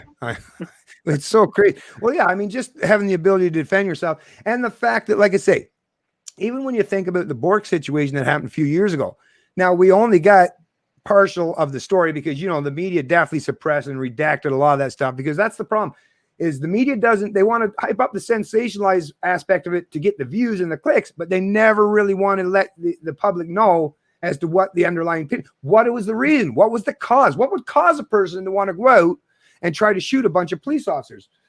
Is it potential that maybe some police officers did something very, very terrible to this person or someone he knew? Who would, like I say, but because we're never given that kind of information and just told to basically move on to the next story, people don't actually think critically enough about why do these things even happen? Or even when I'm seeing now with Gordon answering back here saying that he died from a heart failure, and even official blasphemy saying that positional asphyxia, I guess that's what the coroner called it. It's like as the contributing factor because of something to do with his heart. But it's like, are you really trying to suggest? So you watch. He's getting into the weeds. He's getting into the weeds. It doesn't matter if the stop was never initiated, there wouldn't have been a death.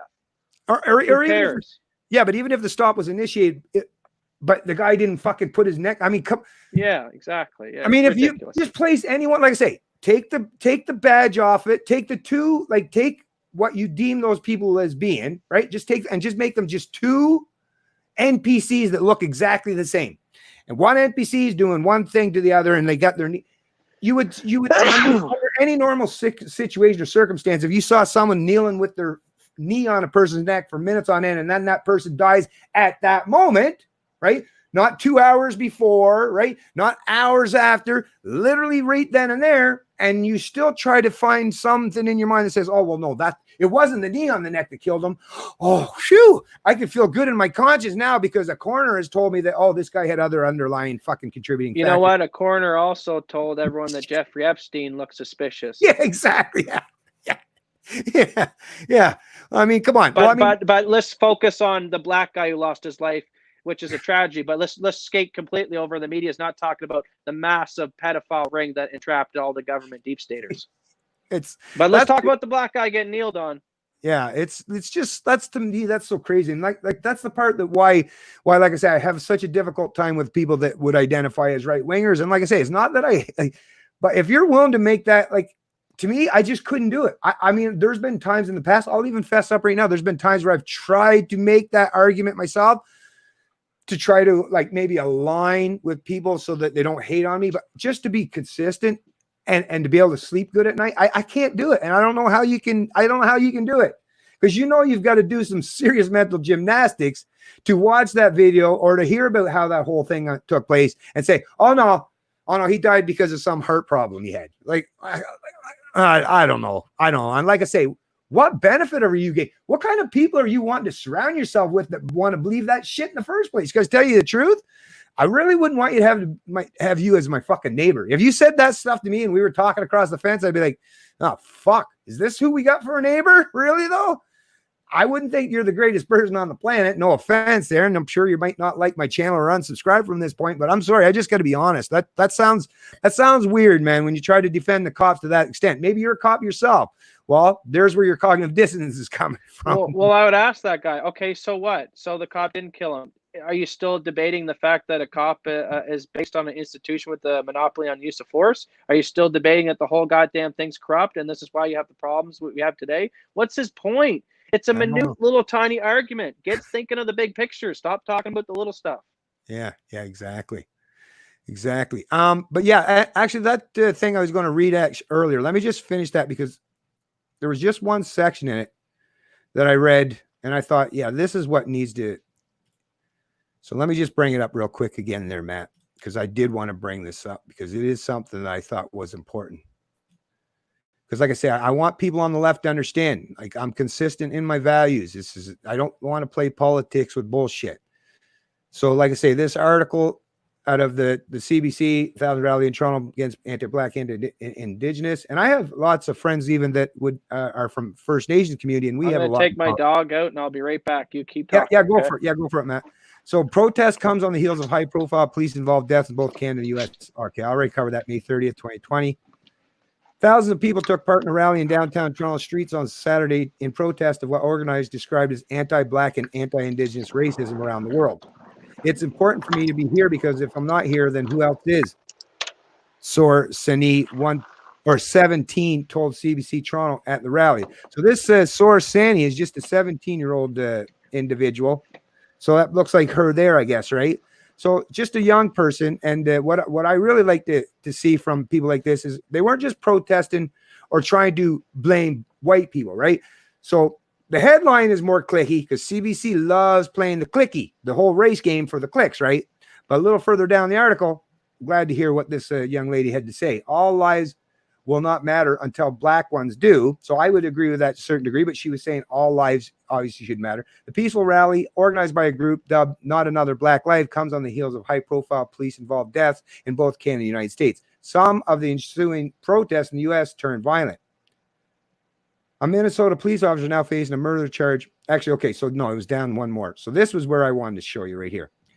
Sandy said the protest was not just about Korshinsky Paquette, so that's that Canadian incident that happened, but about every person that has been killed unjustly and treated unfairly by police and our judicial system.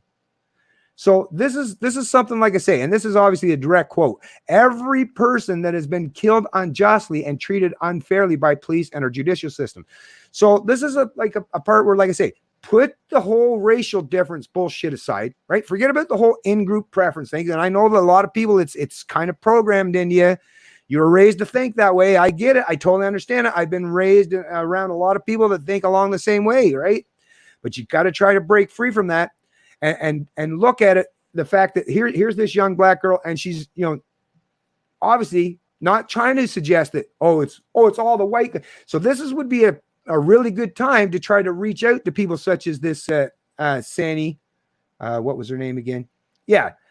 and bring this kind of conversation to the forefront where people from both races or multiple races are actually having this discussion, rather than, like I say, I'm sick and tired of seeing the political divide and the division all the time, where they're pitting, special interest groups, or whether it's the LGBT community, or, or just people that have different religious backgrounds, or even people from different race, or even the men and women, the whole gender divide, like the whole gender division.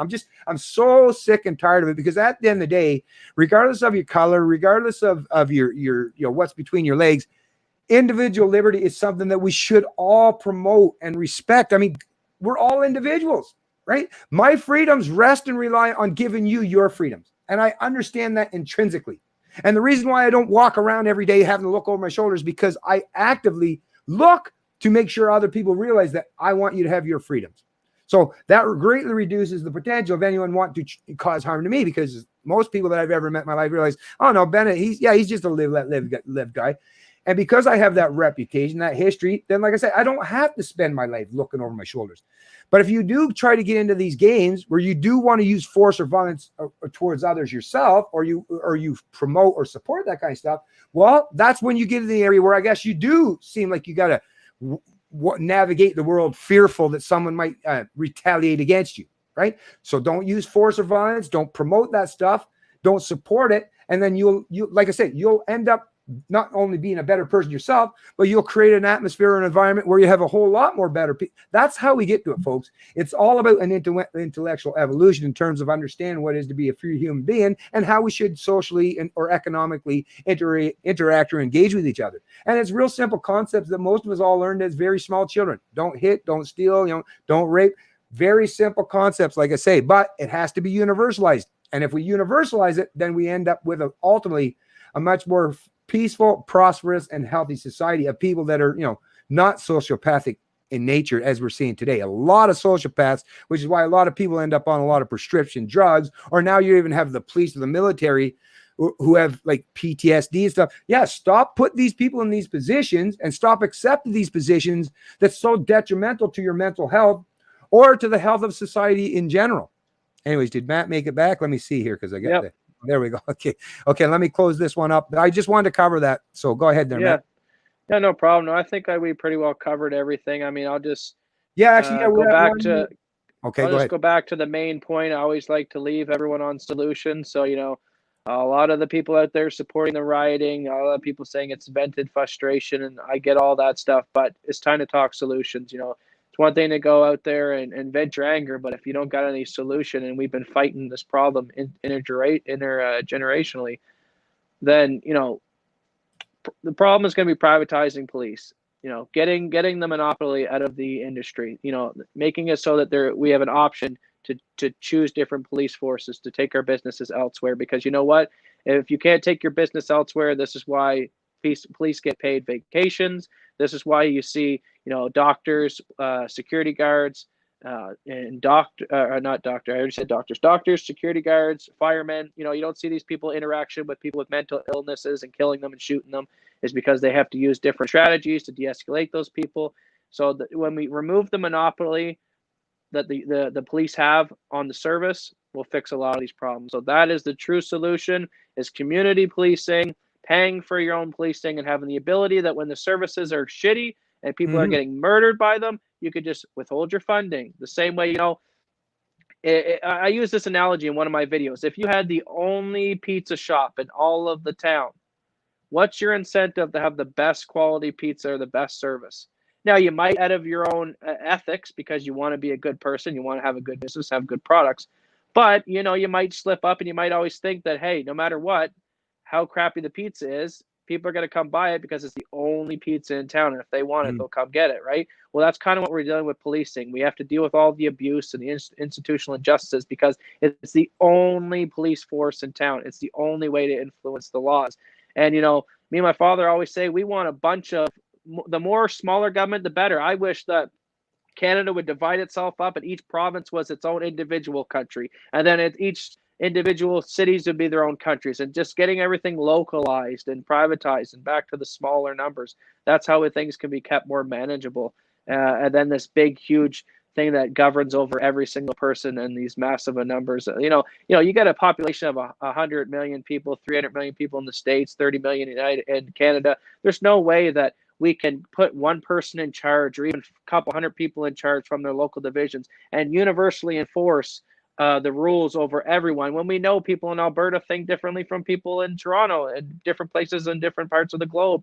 People think differently, people live differently. So that's why universalizing principles across the board, if it's not okay to hit, steal, murder, and all that for one person, it's not okay for anyone. And that's how you get to true solutions and fixing a lot of these problems. Exactly. And actually, let me just cover this. But before I do, I just want to say to add to that is, yeah, why rely on this false pretense of a social contract that we all know doesn't exist, right? It's a false pretense. None of us, and we all know this, none of us are, why pretend? We live in the internet age where we have smart contracts readily available based on blockchain technology where, yeah, you could actually hold people to account properly, right? All built on 256-bit AES encryption, military. I mean, we're talking like it would take every supercomputer on the planet to try to crack these codes. So yeah, if we want to have a pretense of a social contract, yeah, if you want to have, like say, if you want to have hospitals, you want to have healthcare, you want to have the roads, just have a contract with people that provide these services, right? And make sure that you can withdraw your support if they do something wrong. The way government's set up now, damn well they take your money without your permission, and you have no way to hold them to account in any way other than every 4 or 5 years, you get to be one of millions of people that gets to choose. Hey, hopefully, if enough other people choose to go against these people, then I'll be able to get rid of this politician or this political party. But you just end up with another one, just of different stripes or different colors. But you never get to actually get what you actively chose or what you believed that original contract entailed. Because that's the other thing. When laws are being rewritten or updated, or new laws or new legislation, well, did you sign? Even if you pretended that you signed the contract when you were a kid, right? Or as when you first got your, I don't know, social insurance card. Oh, okay, that's fine. Well, they've been rewriting the rules ever since. Did you go and reread the new contract and re-sign again? I mean, come on, it's all bullshit.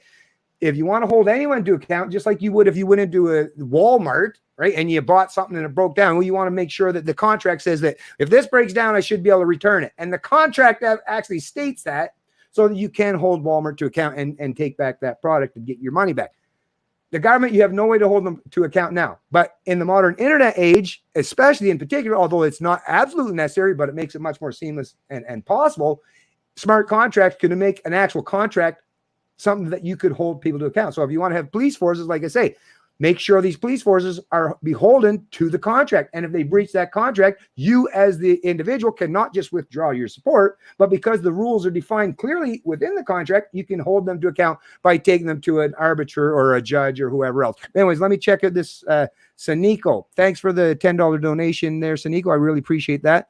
Okay, you guys need to get the documents from the investigation showing that Floyd was in the police vehicle, then pulled out. The other officer on his back is also contributing fact. I don't doubt that for a minute, Saniko. And to be honest with you, I appreciate the added information, but at the end of the day, I don't really care about getting into the nitty-gritty details of that particular incident. I've seen it, and over the last 10 years, trust me, especially there for a while, it seemed to be very prevalent, and it was dominant in my news feed there for quite some time, of a lot of police brutality videos. And to be honest with you, I don't really care for watching a lot of those things. I try to refrain. I like to keep a little bit of sensibility to me. Call me weird that way. You're just beating a dead horse when you know the solutions. Yeah, to me. So really, at the end of the day, I don't really need to see. I just know that it does happen. We know these people are going to these positions, knowing full well that it's not like they're not the benevolent force that people pretend they are, right? So there's a lot of soul searching that needs to take place by a lot of people who are current enforcers of the state or order followers. The ones that won't, they won't. They'll continue to take that paycheck and do whatever the hell they're told to. But for those good cops out there, or for those of you who want to promote and espouse that there are good cops out there, I entice you to show people like myself with a clear example that you do exist, because I've yet to see it. And until I see it, you can point something to me all day long. Oh, look, it's right over there. But until I see it, well, you can point out your invisible friend, but I'm never going to believe that that person actually exists until I can actually see it for himself. So, yeah, go ahead. Yeah, voting for government masters every 4 years, I like to compare things to it. So, we got cell phone contracts, and they make a lot of people upset set. But can you imagine if you walked into a cell phone company and they said, okay, we're going to sign a contract with you for 3-4 years. But also in the contract, we're going to have written that any point in time through those 3 to 4 years, we can up the price to however much. You're locked in. We can dictate the rules and change them. So we can make it so 1 minute you're covered if your phone gets damaged, the next you're not. You but I signed this contract. There's nothing there, man. You could change the price one day. You could change the rules. Why the hell would I sign that? That's government, people. It's a contract that you didn't even sign, that you socially signed, supposedly, that they just change the rules on every single day, depending on who the master is. Yeah. I'm just looking at a couple of comments here. Red Rum. A group of cops oddly sit there holding a guy down for 20 minutes, allowing themselves to be filmed. Sounds like you were watching Stefan Molyneux, Red Rum. No, like. there's a lot of people speculating that the whole thing was synthetic. Now, I myself, unlike my father, like to dabble in the conspiracy more. I like to go down that rabbit hole. Now, who knows if it's true or not? But there is a lot of things coming out now that do seem suspicious. The fact that they may have worked together in the past. Which whatever. I mean, who cares? Maybe they worked together in the past. Maybe they haven't seen each other 10 years and you didn't even hardly recognize the guy. That's whatever. Then there's also, I've seen memes coming out where these guys have knew each other, and I don't know, some really weird things. I mean, weird correlations and connections. So who knows? Maybe. But the point at Red Rum, I think what you're getting, even if the thing is whole thing conspiracy, it's all crisis actors, Alex Jones, it's all set up. We're still getting back to the main problem. The government's an institution with monopoly use of force. Police needs more competition in the market. So me and my father just don't like getting in the weeds, because that's what we're trying to fight against, is people like Molyneux and Cernovich and all these other people that we like to follow ourselves to get information from, who are falling into that similar bandwagon of talking about wherever the media outrage points their big spotlight on. Yeah, I'm just looking through some of the comments there, Matt, because we're at 1:45, so we'll probably tie it up at 2 hours, but I wouldn't mind just getting see what some of the folks. Yeah, tell them any questions for the next 15 minutes. We'll feel free to answer. Cool. Awesome. And thanks for doing this with me, Matt. It's really awesome, because I know, like I say, I don't even know if you want to even maybe take a couple minutes. Nah, I don't know. It's up to you. But you've obviously, my son has had his own incident, and I don't know if you want to bring it up here now in the stream or not, but if not, it's all good. But well, all I can say is I know firsthand, just like my father, that police can brutalize you. I can't get in too much of the weeds of it because it's still going through the courts right now, and hopefully I can talk about it later. But I will tell you that, the people that say, well, just sue police. Well, here's another thing about suing police officers. Even when you sue a police officer, you as the taxpayer pay. So the whole system's designed there to fail. And also, what a lot of people don't tell you, lawsuits are very expensive. To take a lawsuit, the distance from the minute you file it with the courts to the point where you actually get a trial, you're looking at an average of 6 to 8 to 10 years. So, I mean, just think of waiting 10 years to actually get justice from a cop beating the hell out of you or something. And for that matter, costly experiences. So, to give you an average idea, here in Canada, to take a thing all the way to trial, you're looking at hundreds of thousands of dollars. So in that self, the whole system is designed that, well, if you're poor, if you don't got, if you're not ready to remortgage your house, if you don't got a bunch of money sitting around to sue the police, who have endless resources at the taxpayers' dispense, there is no justice ever. And I think that's why you're seeing more people who are going to seek justice, unfortunately, at the side of the road with the officer, because the officer and the courts and everyone will tell you, you know what, fight it in court. Don't argue the ticket on the side of the road. But if you know that when you get to the court and the whole goddamn system's designed to screw you over, you're going to see more violence enacted on the side of the street with the officer. And me and my father ain't calling for that, but I'm telling you, the writing's on the wall when we know where it's going to go if the police don't smarten their ass up.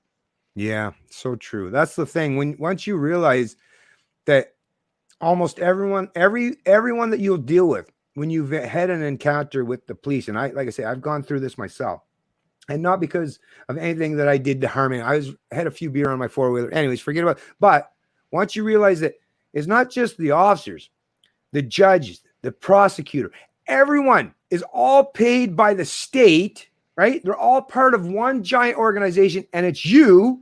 And if you don't have the money to have a high-priced lawyer, which very few people do in the working class like I am, you're overwhelmed. I mean, it would be an exceptional thing for someone to be able to even win under such circumstances, other than like maybe having video footage. But even if you do, that still doesn't unwind all the hell you've had to go through.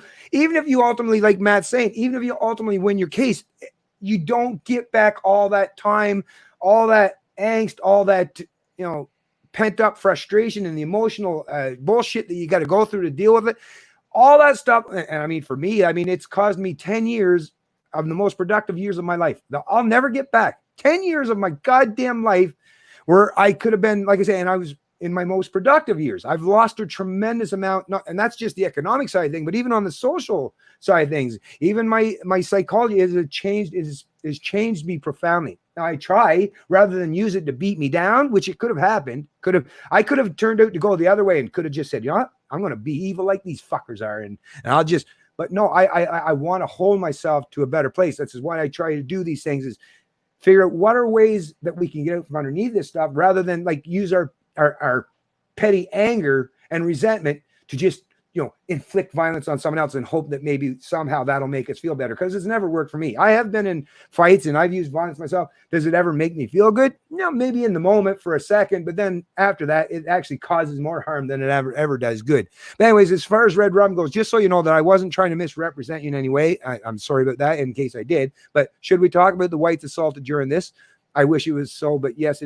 Listen, like, to me, I take the race completely out of it. And I realize even with these rioters, there are some really ridiculous rioters down there that are just a bunch of petty thugs and criminals themselves who are taking advantage of the fact, there's an area where I can do a crime and maybe fly under the radar a little better because everyone else is rioting. Of course, damn well opportunist criminals are going to do it, just like I say.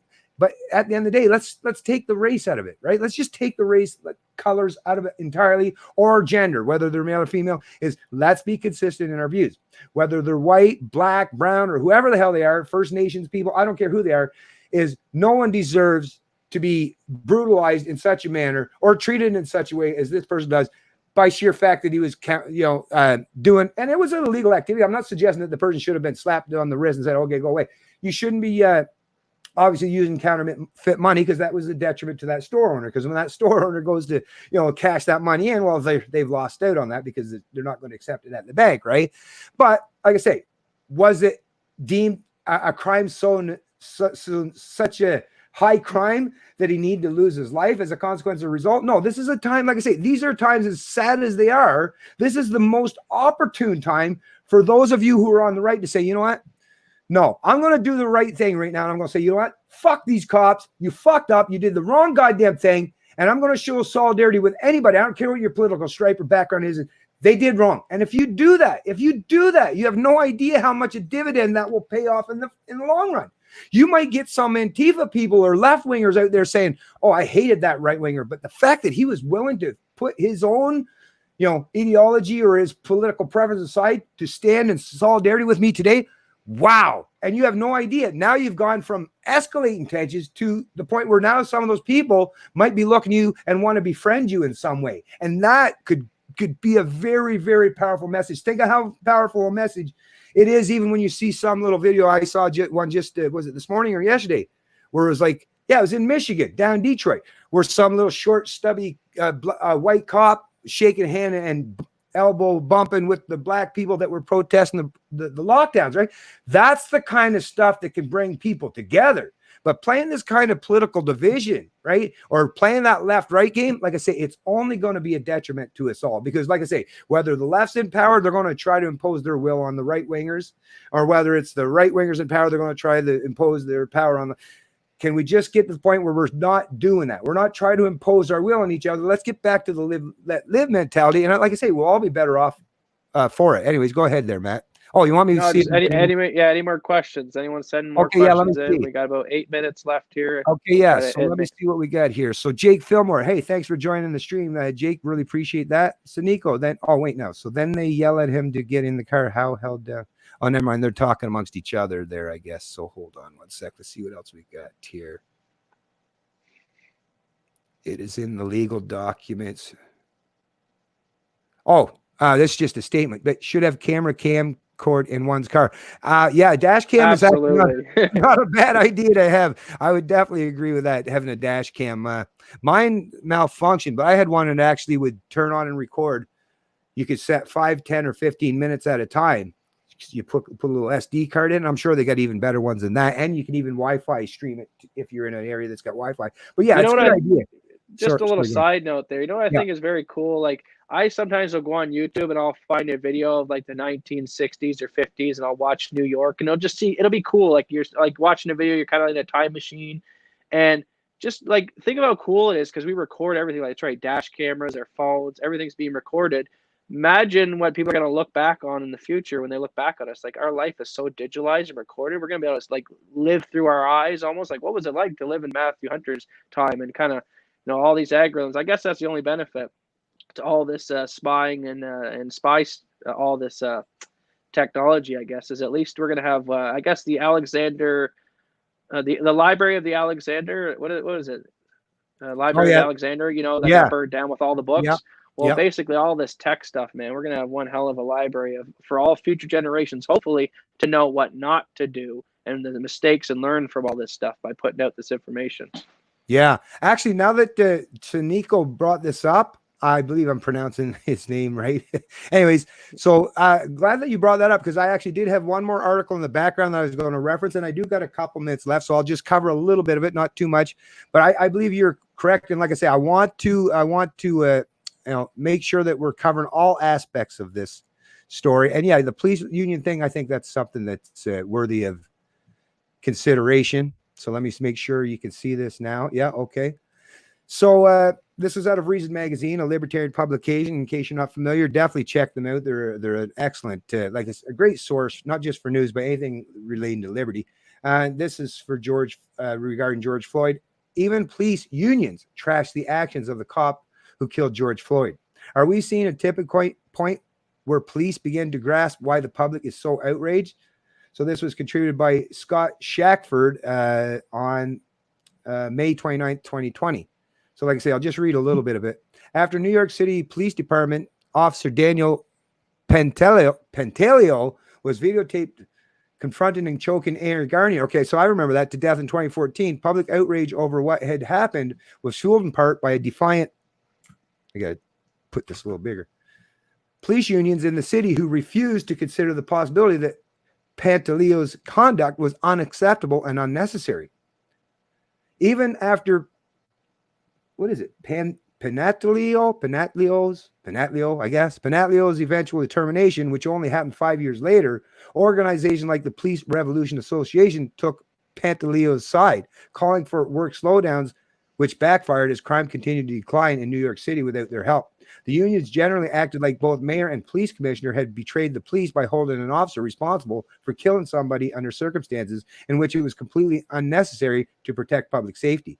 This has long been typical police union behavior, which makes some of the union responses to the death of George Floyd in Minneapolis on Monday surprising. Police unions are coming forward not to defend Derek Chauvin, the police officer who pressed his knee on Floyd's neck for nearly 8 minutes, but to agree that Chauvin's behavior was inappropriate and unacceptable. So this, like I say, is what I want to see happening in places such as Canada. I'm glad to see that this is an example that's taken place down in the US. And, this might go a long way, right, to get some of that reconciliation between the people and these police officers. Because like I say, there's a lot of healing that needs to take place. But at the very least, it seems that some police unions here, let me just break this off because I didn't want to read too much of it.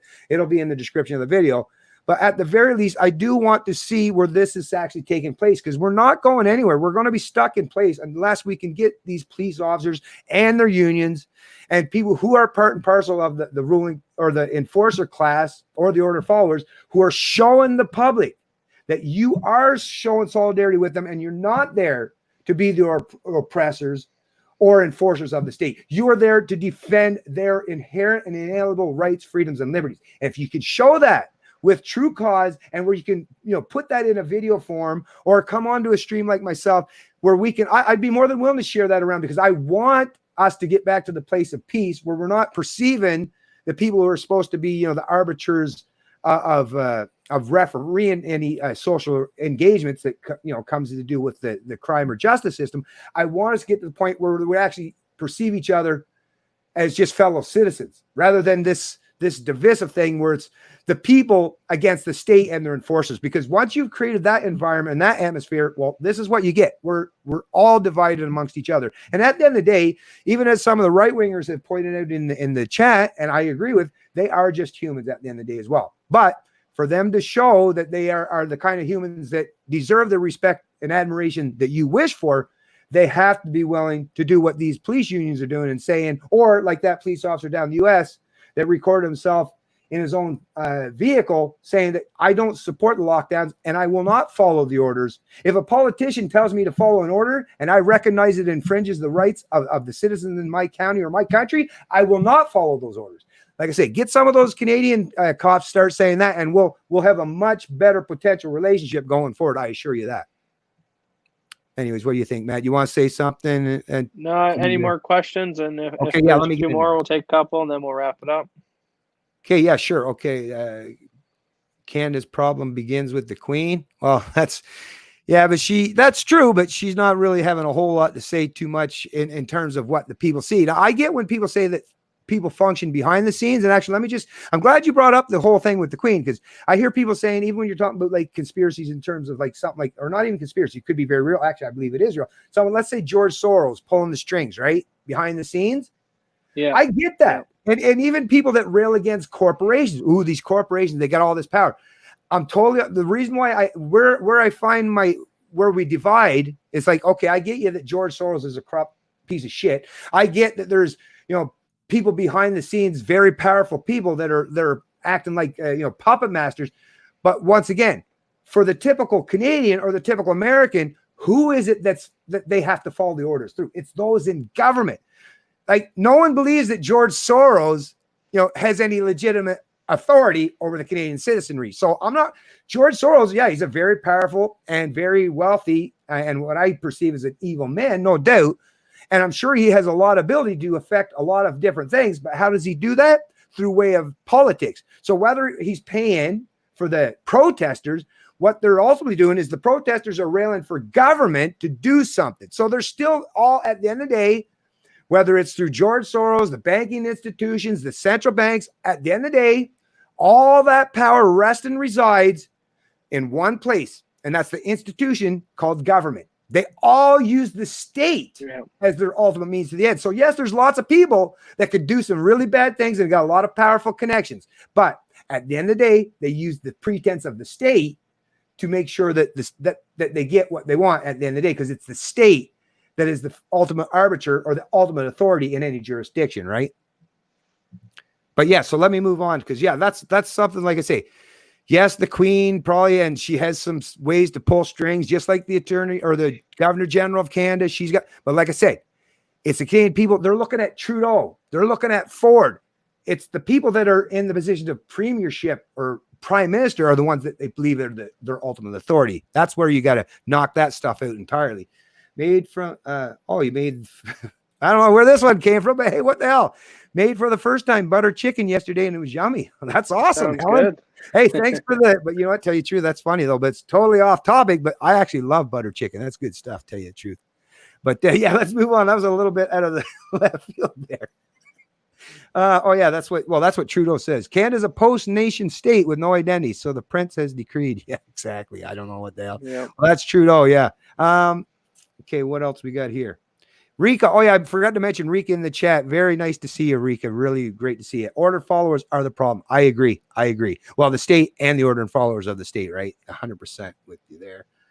Okay, what do we got here? Oh, Jerome Long said right on Bennett and Matthew. Thank you, Jerome. Appreciate that. I like that, Rika. Bootlicker.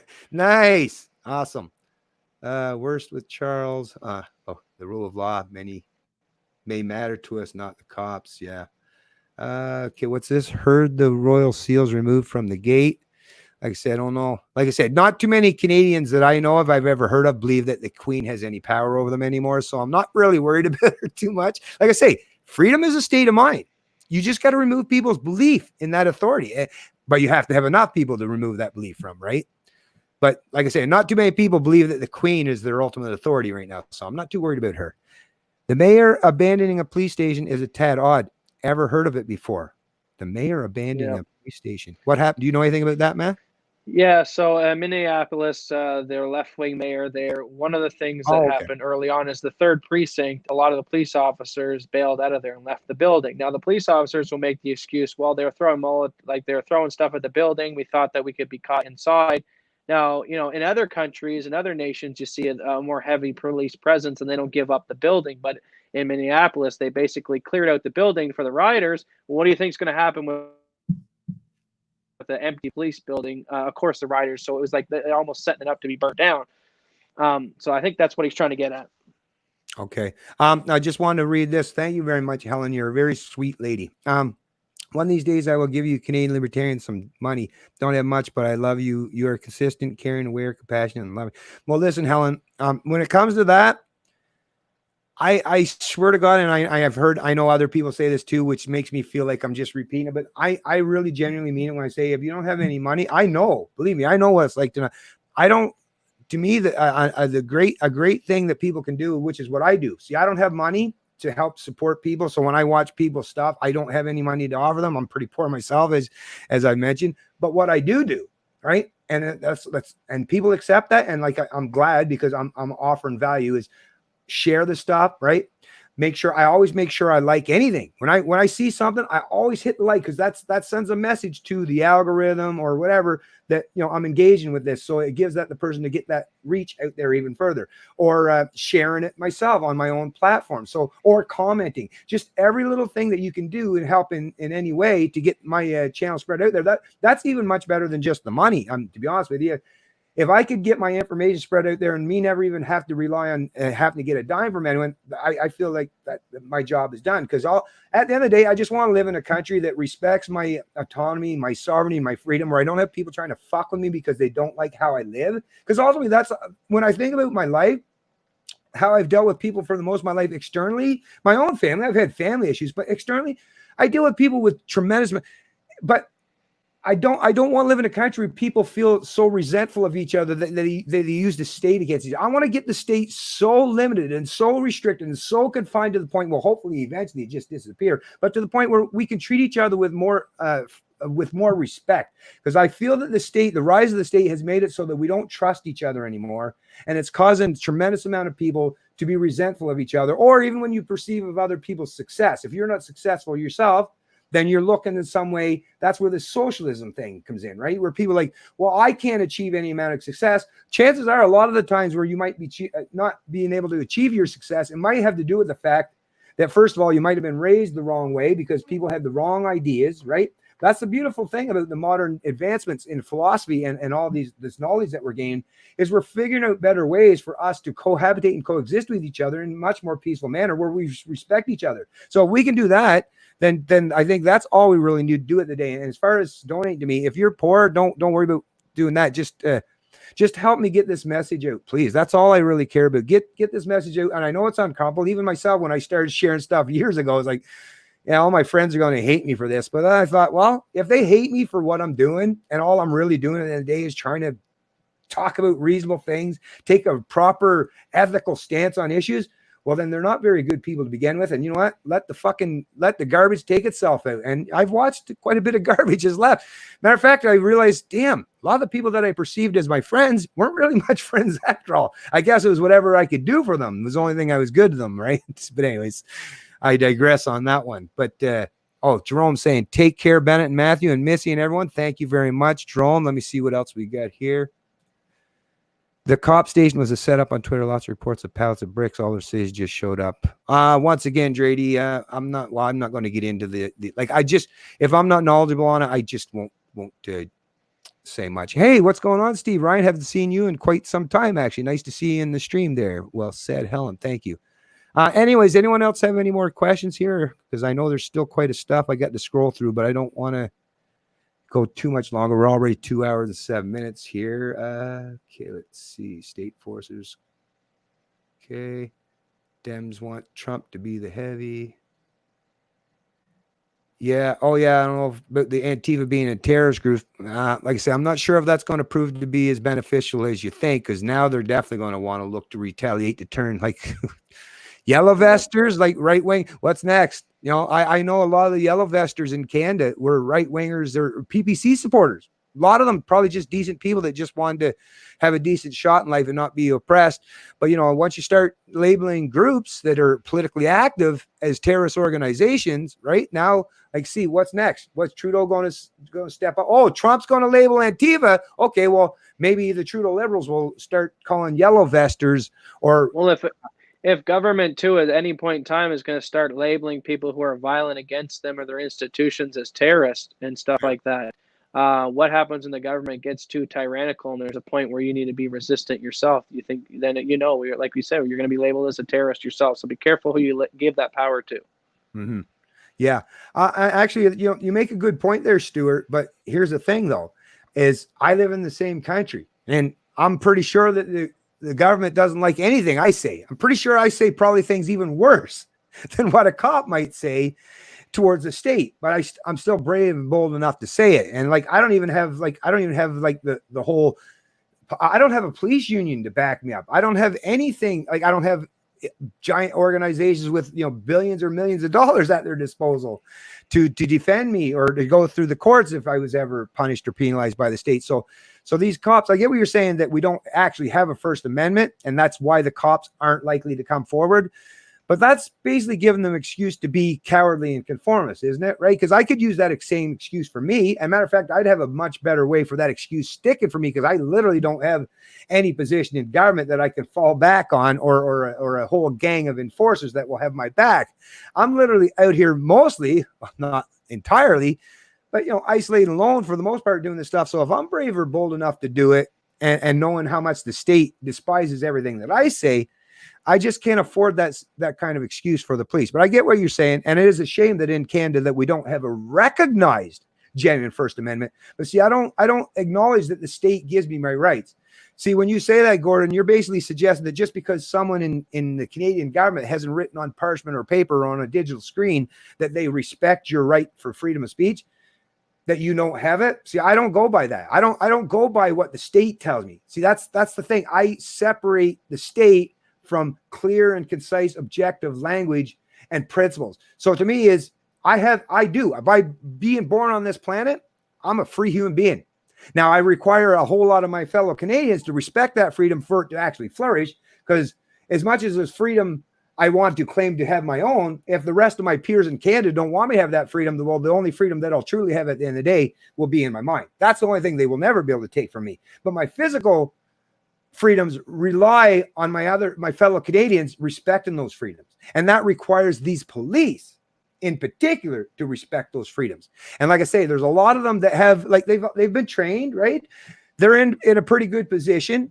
I would assume that they have a few bucks at their disposal. They've been employed for, you know, take a little time out of your day to do the right thing. And like I say, the dividends will pay off long off into the future for these police. So yeah, they might have to worry about, what are they going to worry about, Gordon? That Trudeau will come after them? Because I'll tell you, if these police ever stood up and said, I'm defending the Canadian people's rights and their freedoms, and fuck Trudeau and his ilk, I'm pretty sure a lot of Canadians would be more than willing to stand in solidarity with those police officers and defend them, right? And who's going to go against them? Who's going to put them in, lock them up behind bars? What, their fellow police officers, right?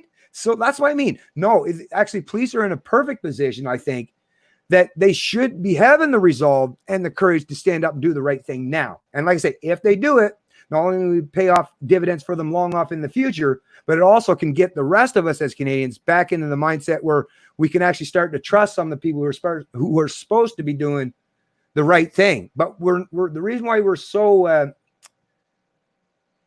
disgruntled and outraged and pissed off at the Canadian police forces, because we're not seeing that. We're seeing corruption time and time again by them and their political rulers, and nobody is standing up for the people.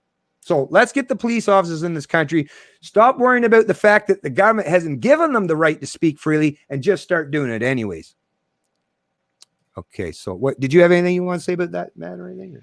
No, other than just the fact that, you know, we won't truly have freedom until people literally take the term "give me liberty, give me death" seriously. You know, I wear the Molon Lavi shirt, which symbolizes, you know, the the Spartan helmet. And I love, one of my favorite movies ever made and produced was definitely the 300 movie, and the story behind the Leonidas and the Spartans, and the whole concept being that, they were outnumbered 10, or, if you want to go by historical accounts, whatever. But the point is, their armies were outnumbered by tenfold by the Persians. They rolled up on their shores and they said, listen, we outnumber you. It's almost certain death. Your women and children are going to be raped and taken into slavery, and all you men will be killed. And what did Leonidas say? I'd rather have my wife raped, my child raped and killed, and me killed, than bend the knee. And that's where you truly achieve freedom, is when you don't fear death itself. And that's what the Star Wars and all the movie analogies, fear leads to the dark side, like Yoda say. They put it in through pop culture. We go and worship these movies like The Patriot and everything, but then we'll leave the theater and say that was a great movie, and then we'll just think it's a movie, and I don't care about the messaging behind it. I know, right? I was just trying to figure out what these guys are talking about here in the chat. I don't know if they're talking about us or if they're talking about each other, but anti-white a-libertarian. I'm not sure. Anyways, I've seen this person show up in the stream before. Listen to this username. Oh, actually, they like people say their username. So actually, let me just put it up on the screen so you can see it. Oh yeah, how you like that username? Don't even give them the pleasure. Don't even give them the pleasure of saying it, because that's ridiculous. Yeah. But anyway, anti-white libertarian, like, I don't. Where would you even get anything that we're anti? We're literally white ourselves. Yeah.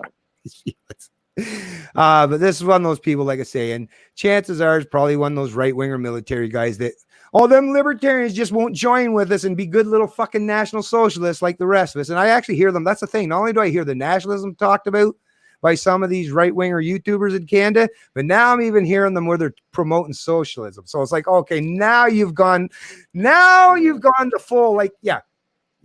Like, come on. Like, that's why I just can't trust them, because they love, that's what it is. The nationalists, they love socialism. It's just, but for their own kind. Yeah. Well, we love to steal to provide for our own, but we don't like to steal to provide for anyone else. So it's all about income prevents, but it's the stealing. It's that forced wealth and income redistribution. That's kind of the big problem to start with. But anyways, but I don't know. Let me see. All right, we could probably wrap it up here then. Yeah. If there's no more. Yeah, because now we're getting into someone's using. Yeah, look at this one. Yeah. Here. Yeah. These guys are nuts. Yeah. All right. So they waited. Of course, they waited to wait till the very last minute when the stream's getting ready to tie up. But anyways, matter of fact, actually, any of you folks want to come on the stream, like, actually show your face for, like, not be a coward and sit behind this fucking keyboard all the time. I'll bring you on, and I'll allow you the opportunity to talk as much smack about me as you want.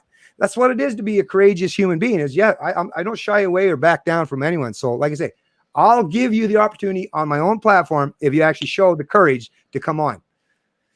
Just like usual, I've had this stuff posted up on my social media pages for years, and I would never hold my breath, because I've never had one actually take me up on my challenge. Isn't that wild, though, when you think about it? Not one person has chosen to take me up on that. You think one at least would, like, figure, oh no, I'll be able to take him down. I'm smarter than he. You'd think one would be at least courageous enough to say, no, I know I can take Bennett down. I'll make him look bad. Apparently, you folks are pretty weak in your mind. You don't have a whole lot of faith in yourself, right? So that's actually might be the problem. You lack a tremendous amount of self-esteem. That's probably why you look to the state, right?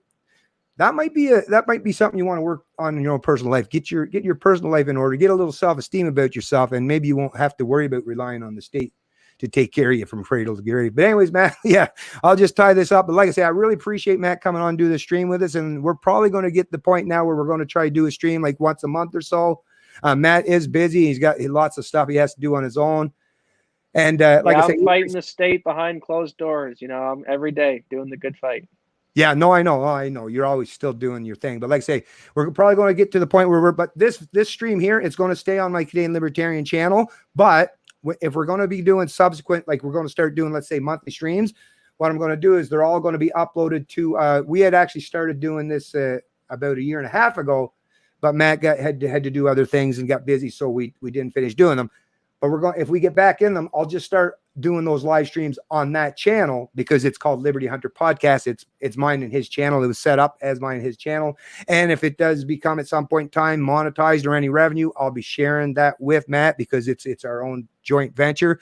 So this, like I say, this stream here will be on the Canadian Libertarian channel, but most subsequent streams, like I say. So if you wouldn't mind, go over and subscribe to the Liberty Hunter podcast. If you even just go to my channel right now, the Canadian Libertarian channel, and you just go to the About section or the main page, you'll see there's a section where it says affiliated channel or something. Just click on that, subscribe to it. Like I say, it's called the Liberty Hunter podcast, and that's where we'll be uploading subsequent streams after this. But like I say, I really appreciate throw my new channel down in the About section as well. It's Matthew Hunter. You might not find it easily since it's a popular name and there's a lot of channels Matthew Hunter, but you can find it in his About section and go over there. It's a new channel. Show me some love, and the more support I see, it encourages me to go and do a video, right? So if you guys go over there and do a bunch of subscribing and liking, I'm definitely going to want to put out more content.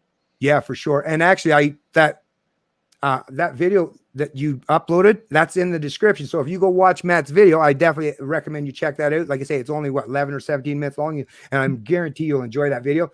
But once you've watched the video, then you'll see you rated on his channel. And yeah, at that point in time, just hit on that subscribe button, and make sure too, if you're new to YouTube, once you subscribe, even for my channel, is you have to hit that bell notification so you get the notifications when he does produce or upload videos.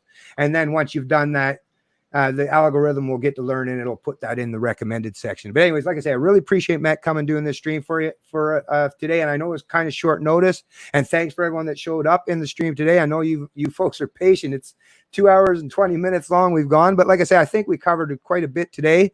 It was a nice icebreaker. We didn't have it set up as I was hoping, but like I say, it was short notice, but I definitely wanted to touch down on this issue because I think it's something that a lot of people need to talk about. I know everyone's getting a little bit upraised and up in arms about the fact that, you know, it's a difficult situation because you're basically you're dealing with people that are genuinely human beings at the end of the day, but they're choosing to work for a very corrupt organization. And, you know, if you want people to make better decisions going forward, the only way to do so is to at least try to hold them to account. I know that's the only thing that's ever worked for me, and I'm sure it's the only thing that's ever worked for you. You have to hear some uncomfortable truths. You have to hear people say some uncomfortable things to you if you're going to grow or learn from your past mistakes or habits or behaviors. And unfortunately, that's what has to take place. Like I say, I've done my own growing. Matt's doing his own growing, and hopefully some of you people will realize that, yeah, it's not like I have any ill intention. I don't have a hate on for cops in particular. I have a hate on for their occupation and for how it's set up and how they're enforcing it. Yeah, the rioters, the cops, the courts, the judges, they're all misguided. They don't have the facts.